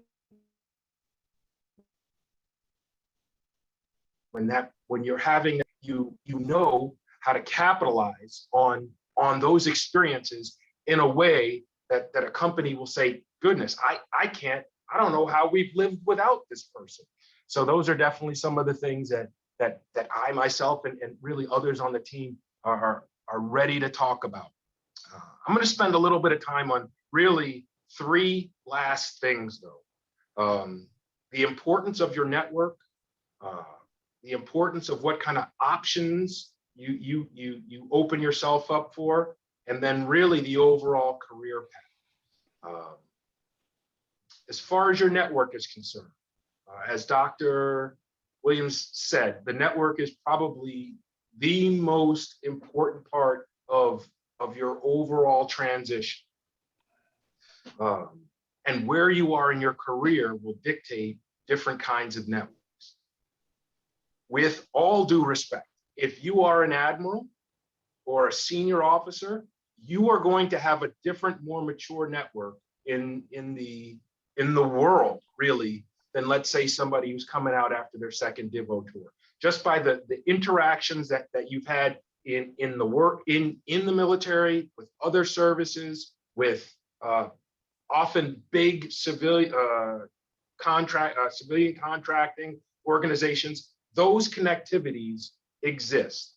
And understanding what they are and their value is something that again, at that flag level, senior officer level, there's a lot of value to that, right? Which is a different kind of conversation than, let's say, somebody who's, you know, an 03 getting out, because as an 03, your network is going to be very limited. It just is. You just haven't had the opportunity to create the connective tissue in other spaces. And what I'm getting at is it's very important to start thinking about how you can tap into networks that already exist. So when you think about, okay, if I'm going to make this transition and everybody's talking about, I need to be in a network, well, then you need to connect with people that already have networks. That's how you create a bigger network for yourself. And folks like myself and others that are on the transition team, or other people you know, people that you've interacted with in your community, whether it's your pastor or somebody that you know, a spouse's work people. I mean, it's finding different ways to connect, because you have no idea who's connected to whom, and you'll be surprised,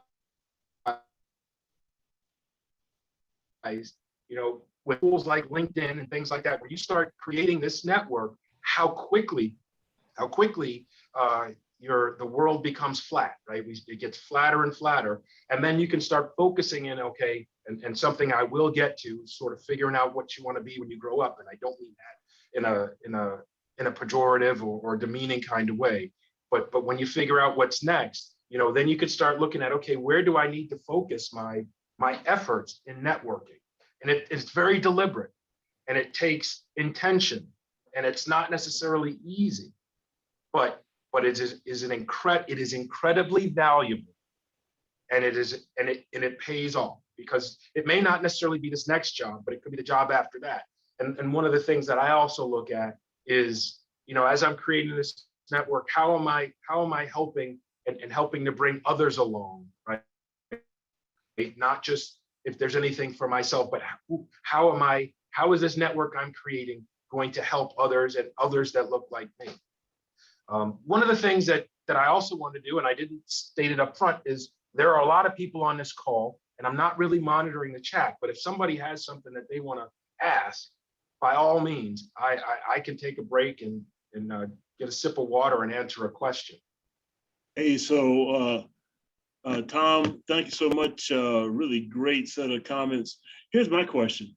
Vice Chief has talked about today how the Navy needs to be a world-class organization. And he talked about learning from industry. And quite frankly, I'm a contractor now, and I see lots of things that have come down the ways saying, hey, what have you done for Fortune 100, 500 type companies, and how can you apply those to the Navy? So my question for you is, what are the skills that you see that military people can learn at whatever level, or should learn, in order to help make the Navy into, or Marine Corps, Coast Guard, into a world-class organization now? Or what can they bring, what should they bring with them when they come out into industry? I don't know if that's a very clear question, but that's what's on my mind. So sir, I'll start off by saying I believe that I can speak for the Navy, never been in the Corps, Coast Guard, Army, or Air Force, but the Navy is a world-class organization. When you talk about the structure, when you talk about the ability to get a job done, if you're looking at maybe from the perspective of the corporate world, like what, at the end of the day, the corporation, people are in business to make money. That is not the mission of the armed services, right? Our job is to make the world safe. And outside of, let's say, some recent stuff that's going on that I'm not going to get into, for the most part, you know, the world is a safer place because we do our job well, period. Hard return, no gray area. So when I think about the things that make the organization that I'm in a world-class organization, or any organization, it's clear leadership through our ability to communicate the mission, and then the willingness to execute, right? Regardless, whether you're a nonprofit whose goal is to increase the bee population, right? What are you trying to do? Are you leading with purpose? And then are you executing? Are you doing the things that you need to do to achieve that mission? And I would say, from my perspective, if you can do that at whatever level, right? Whether you're an E6 or an 09, if you're doing that, then you're going to achieve your successes that then make you world class, right? I think there's a story of my first, I heard it yesterday, basically, but really something that was very near and dear to me, and it took me a little while to internalize it. When I stepped on board my first ship, there was a PN1 who it was a PNC, excuse me, pulled me aside and said, hey, YNC, sir, do you want to be successful? And I'm just coming out of Newport and wasn't really sure what I was getting myself into, quite honestly. But I thought, yeah, sure, I'll bite. Said you got to take care of your people and take care of your people's money, and they will take care of you. And when I think about that and apply it to everything, then your people take care of you. And again, if we know what we're supposed to do, and you take care of people and make sure that they have the tools they need, the time they need, the education and training they need to do what you're asking them to do, they are going to exceed any expectation you could possibly have. When you kick down the roadblocks and the barriers to their success, you will be delighted at their ability to get whatever it is you want done. So that was a long, a lot of words, talking about what I think would make an organization world class. But I don't think it's complicated. I think it's pretty straightforward. Taking care of your people and taking care of their money and having a clear vision and really having the intestinal fortitude, right, to execute, even when it's tough. And that's how you'll make money. That's how you'll serve a community. That's how you'll make sure your material readiness is okay. I don't see how that doesn't apply everywhere. Double negative. Not supposed to do that. Sir, to answer your question. Okay, roger that. I know I'm babbling a lot. That's okay. Something I wanted to also talk about is really two other things around your career and your options, let's say post-military, and then career pathing. When I got out, when I was getting out, I basically had the whole country, it was kind of wide open. I wasn't stuck on being in San Diego. I wasn't interested in going to Norfolk. I wasn't trying to get to a specific geographic region. I'm originally from Boston and wasn't trying to get back to Boston. And what that did for me was it opened up a lot of opportunities. It opened up a lot of opportunities for me to look at industries that I may not have been able to even observe, had I said, when I get out, I want to stay here. And so as you are thinking about these decisions, thinking about this process and where, and when you get out, it's going to be important for you to really think about how important it is for you to be in a given place. There may be some compelling reasons why you've got to go home, or some compelling reasons why you've got to be in a certain geographic region. But if there isn't some sort of compelling reason, there's a lot of different opportunities throughout the country, and you may be able to open yourself up for that next career, or that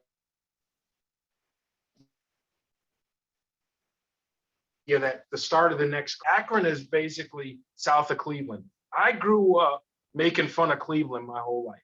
I would have never thought that I'd be in Northeast Ohio, but I've been here for 22 and a half years in a company that's been very good to me and my family since I got out. So one of the things that I would really challenge you to think about is how willing you are to go someplace that you may not have been.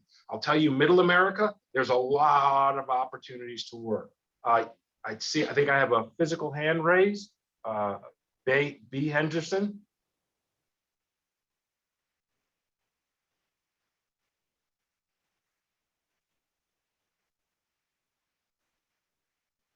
Can you still hear me? I think B is on mute. I think B, you need to, there we go.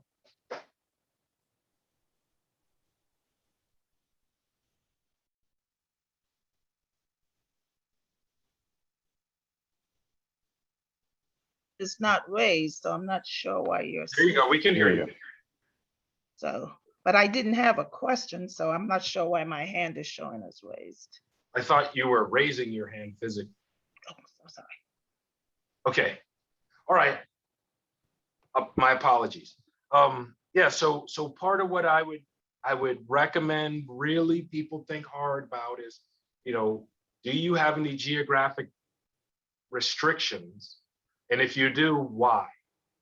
Because again, what I was saying, when you talk about, there's a whole lot of the United States that's in between the two coasts. And I know I've talked to some folks who've talked about, hey, I want to be this particular, I want to live in this area. And that will often narrow what your opportunities are. When we think about a career path, before, let's say 10 years ago, 15 years ago, people used to talk about climbing a career ladder, right? You do this job, and then that leads to this job, which then leads to this job. It is not that anymore. Let me be clear. It is not that anymore. Right now, it's more like a career web or a career lattice.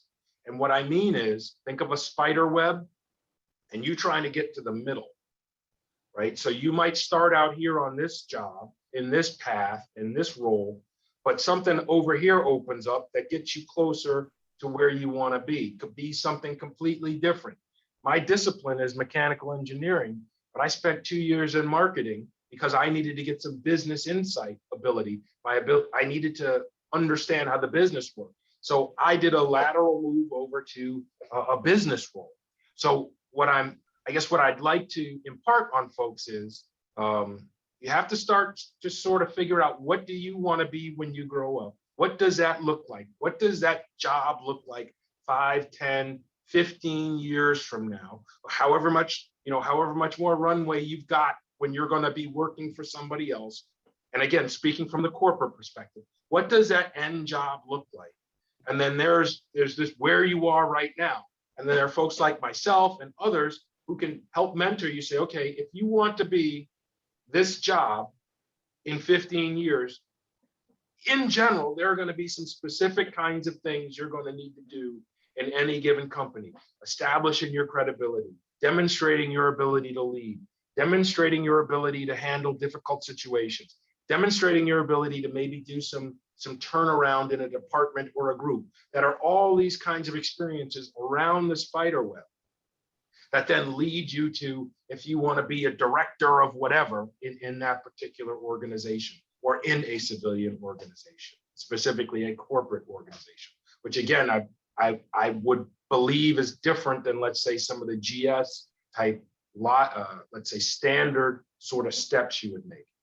In the corporate world, it is very much a lattice or a spider web. There is very little direct A to B, or let's say A to E with B, C, D, E in between. It's like A to gamma to 4 to, you sort of move around. But you, again, need to have in mind what exactly it is you're interested in being. And then there are folks that, we can get into, what mentors are, what advocates are, who your personal board of directors are. Those are going to be people that then help you understand how to close that gap and then support you on the process. So, ladies and gentlemen, I think I've been going at it for about 25, 30 minutes or so. Those are about the big things that I really wanted to talk about with regard to at least transitioning into the corporate world. Network and having to, start with the, if you haven't read Franklin Covey's 7 Habits, strongly recommend it.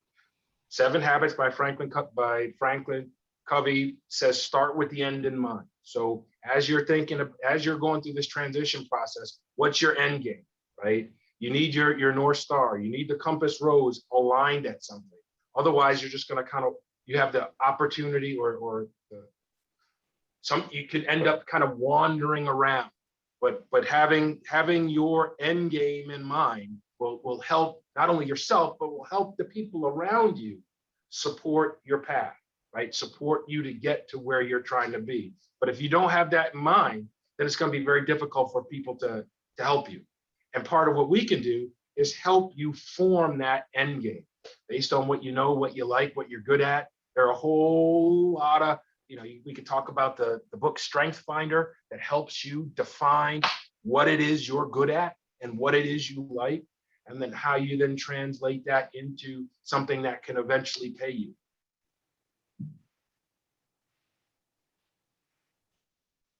Any questions? I'm going to pop open the chat.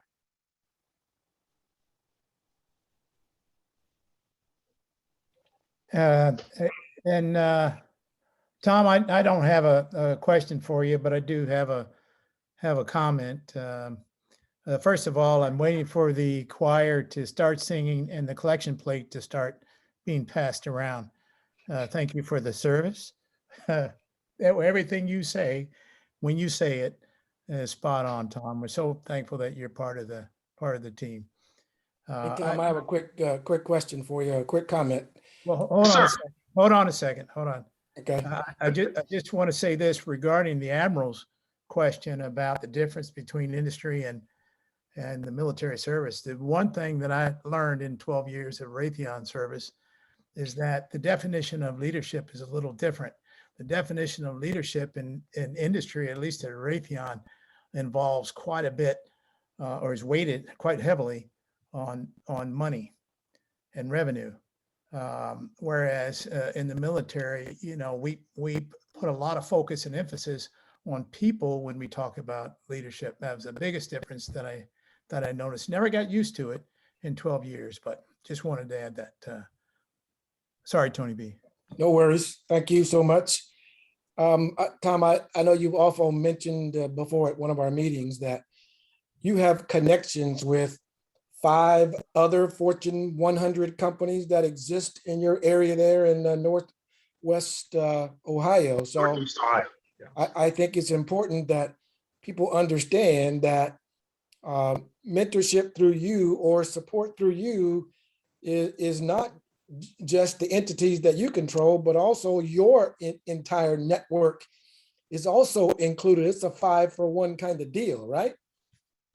Yes, sir. So with that, right? So part of what I was going back, I was the president of our Veterans Association, which was an ERG, is an ERG that supports our veteran associates. And I met with, through SHRM and some other organizations, a bunch of different employee resource groups, not just military based, but through some of the other big companies that are here in the Northeast Ohio area. So again, when we start talking about creating these networks, they just flow, because we talk about Swedgelock. We can even talk about that Bridgestone, which is, we don't like to say the B word a lot here at Goodyear, or Timken Steel, or these other companies that are in the area.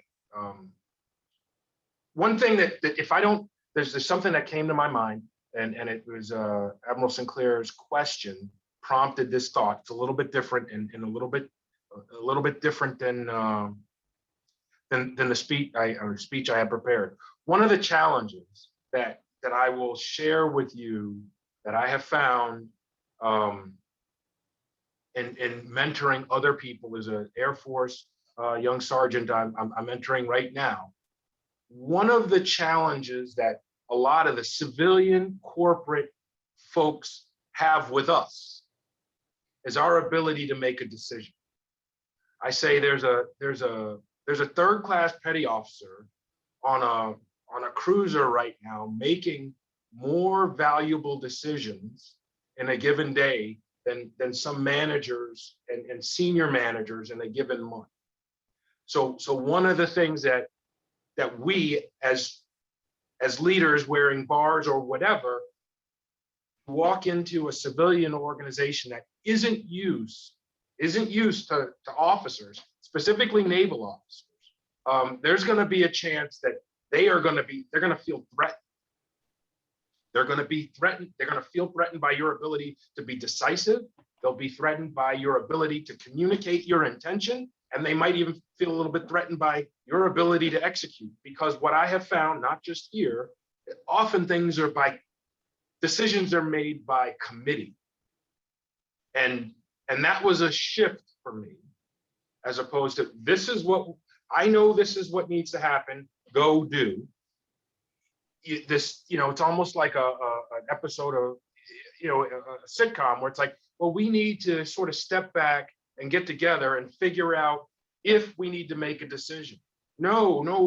So my advice to you, little nugget here, again, knock on the table, understand that they're not used to that.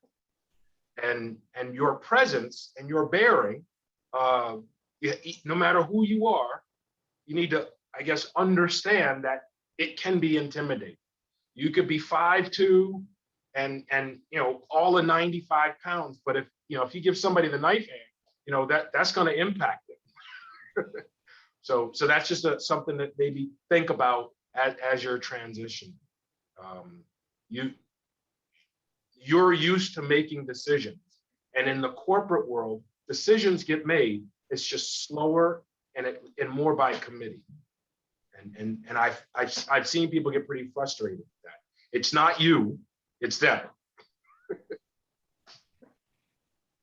The other kudo I have for you, Tom, is I appreciate you mentioning in the very beginning that we're not here as a transition assistance team to attract folks out of the military or out of our organization, but we want to be a valuable resource however that situation comes up, either a decision to leave or you time out at your present rank or whatever the situation is.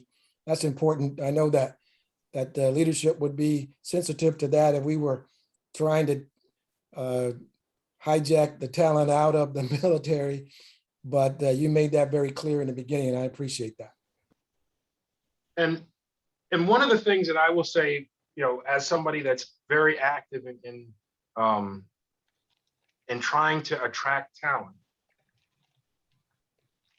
this group of people, Black minority naval officers, are probably the most capable group of top talent in the world. Let me be very clear. Let me maybe restate that. Minority naval officers are probably, and Marine Corps, are probably the most talented pool of top talent in the world as a group, in general, based on what we've got to do to be successful. So when the time comes, and as Captain Barnes was saying, I'm not rushing, I'm not pushing. I want you to have a long, fruitful career. But when the time comes, and that time will come, I absolutely will be here. Reach out to me today on LinkedIn.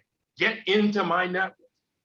Whether your decision is 6 months from now or 10 years from now. Do that. There's no reason not to. I'll accept.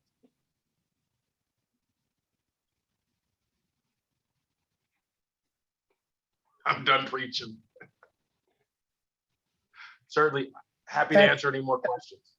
Hey, Tom, I'm sure there may be more questions, but we're going to have to wrap it up, and we're bumping against the next event, whatever that is. So Anthony, if okay, I'll turn it back over to you, and we'll wrap it up. Good session.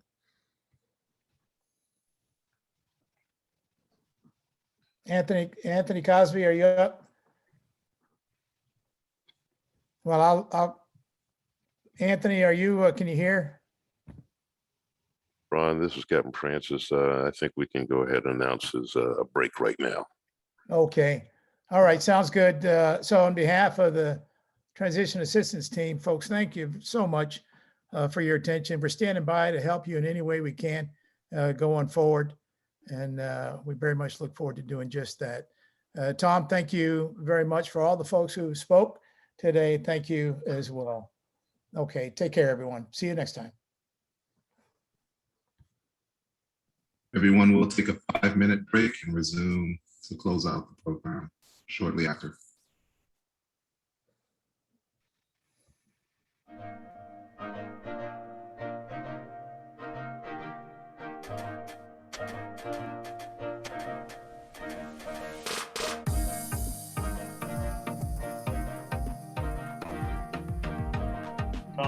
I don't know if you can still hear me, but thank you so much. That was a really great session, very helpful to, I think, all of us, and couldn't appreciate you more.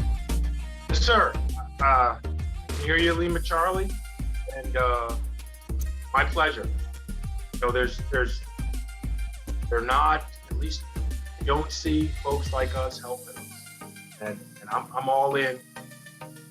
I'm all in. I appreciate it. Keep on charging. Find us some people up there in Cleveland to join the Navy, Marine Corps and Coast Guard. Yes, sir. I'm working on it. Hey, by the way, Cynthia Miller couldn't stay for the very end, but she wanted to offer that the things you said completely relate to government as well, and those seeking GS or SPS positions. I agree. I mean, you know, when you think about being mission oriented, and that mission is a different mission, but it's understanding what needs to get done, and then making it happen. And civilians that haven't served, they have a different perspective on that, right? And our ability to operationalize a lot of things, it shines, and we can. There's a place for folks out in the civilian world when the time is right. Absolutely, absolutely. Hey, Sink, the whole day, in my opinion, has been just fantastic. I don't think the folks who aren't working behind the scenes realize just how difficult it is to put this kind of symposium together with all the moving parts and the speaking parts and the non-speakers. And so I applaud the team working behind the scenes, as well as your entire organization, for what I think has been exceptional. Yes, sir. I appreciate it. And I see a note from another former president, Bob Clements, as well. And you know, it's hard for Marines to say something nice about a sailor. He says, "Outstanding Navy Day." Well, Bob's was an incredible president as well. And I will tell you, he and I both, and all the previous presidents, can appreciate what it takes to put on a symposium, because we did at least two each. Well, and you know, Kalela Thomas, Lieutenant Colonel, U.S. Marine Corps, she has been fantastic as our symposium lead. Marlon Heron, Commander, U.S. Coast Guard, he has been incredible in helping to work through things. Kawan Hurst, she's always been fantastic in her work, both for us and for CCG. And quite frankly, all the members of our boards and committee have put their shoulder to the grindstone to make this as good as it's come. Hats off to Milton Troy and to Decretia Nolan, our Navy reps. I couldn't be happier and more proud to be their shipmates and serve as president. Hey, Admiral Ron, also we want to say thank you to Mike Francis, who we work very close with on this team. He was instrumental in pulling this success out. You don't need to talk to me about Mike Francis. I mean, from day one, he has always been there making things happen, quiet, professional, just there to serve and get things done. All right. And Mr. President, Bob Clements here. Hey, I always give credit where credit is due. Hoorah. Hoorah.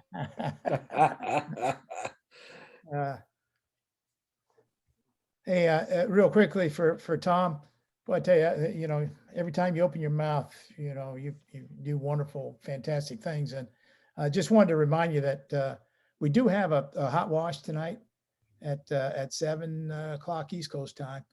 That email or that Zoom invite is on the streets now. Tony Barnes, you're more than welcome to. We can use your thoughts too.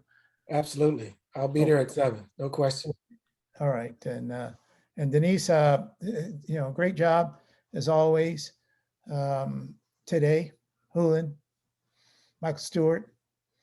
We lost Mitch Norman, who for whatever reason couldn't get in with us, but he'll be with us tomorrow. Pat Williams, thank you, ma'am.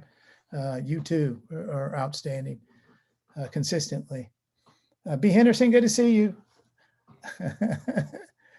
Yeah, good to see you. Yeah, and I guess that's it. I saw Boomer Smith, Admiral, on the as a participant. Boomer and I worked together in PERS 61 way back when. But can we even count the number of years that B. Henderson has been a part of the NNOA staff? I think there needs to be a 50th anniversary award to the person who has served the most number of years on the NNOA board. I think that would be B. I don't know about that, but close. We all serve in our own ways. Yeah, and give extra money for the medical expenses for psychiatric treatment. And Commander Nolan, and all this stuff really is, a lot of this is for you. The young person still in uniform, doing God's work. This really is. This is about you. Hey, the admin folks asked me to ask everybody again to turn their camera on. I think they want to take a snapshot, how we do those things. So please turn your camera on. Because I have to run out soon. So if we don't get this taken in the next minute or two, I gotta have an appointment.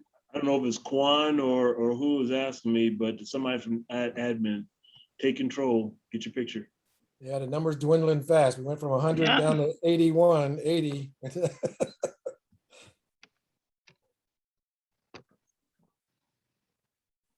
So who's taking it? I don't know. It said NNOA admin to me. I don't know. Monia, I think, is the one who said it, but I don't know. Okay. Well, you better get moving. No admin, no, it was maybe Somebody speak up, admin.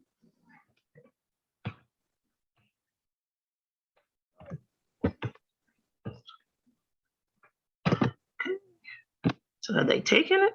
I don't know. They're not answering. Hey, so is it over to you, Decretia? Yes, sir. Something, trying to pause for a couple seconds, give them a chance just in case. All right, hopefully they got it. Either way, good afternoon, ladies, gentlemen, NNOA members, sponsors, and distinguished guests. I am Lieutenant Commander Decretia Nolan. You may have seen me in the background running things and a few emails coming from me, but I'm honored to be a member of this organization, and especially as one of your NNOA Navy co-affiliates alongside Captain Miltroy. We truly appreciate your support and participation in making this day happen, and we'll hopefully see you at Friday's networking and community discussions event. Please do not hesitate to reach out to us. We can be reached at navy-rep@nnoa.org or through the website or the Facebook page. But once again, thank you. And now to Captain Troy. Thank you, Decretia. Again, Captain Miltroy, the co-service rep, along with Decretia Nolan for the Navy for NNOA. I'd like to personally thank Lieutenant Reed Dixon, who was our moderator today. He had to cut off a little earlier today for some operational real world events that he had to take care of though, but I thought he did a phenomenal job, not just representing his generation, but the PAO community though. So if you see him around the water cooler, please pass along our heartfelt thanks for that. To all the speakers, Rear Admiral Cox, Admiral Lesher, Admiral Fuller, Dr. Barber, and Ms. Jenkins, I think they did a phenomenal job of capturing the state of the Navy as it is today. And hopefully you all got a lot from their discussions. We also want to thank our sponsors, Raytheon, STEM City, and of course, the United States Navies for their generous support all along the way. To the National Naval Officer Association Board of Directors, thank you for your inspiration and cheering us along all the way. And of course, Rear Admiral Harris, thanks for your vision and your leadership. It's truly inspiring following your lead, and thanks for your vision as we move forward to the next year's 50th anniversary. And with that, I would like to pass the baton over to Admiral Harris to wrap us up for the day. Thank you. Hey, thanks so much, Milt, Decretia, Bravo Zulu, great job. Very interactive, excellent. And couldn't appreciate you more. Thanks, everybody. Hopefully, I'll see you tomorrow morning early for Marine Corps Day, where we have the Commandant. We've got the incoming Assistant Commandant and many, many more. Another great session. A final shout out to Tyrone Taborn and your CCG team. Sir, fantastic. Much appreciate the continued partnership and collaboration with your incredible organization. Getting ready for BEA for next year. He just came back on just in time to receive his kudos. There you go. There you go. But thank you, everybody. And for those flagging General Officer SES, hopefully I'll see you at 1800 so we can talk about Milt Troy and what we're going to do with him next. Okay, sir. I think that's a good discussion. I like that. Roger that, sir. Pleasure to serve. God bless. Good night, guys.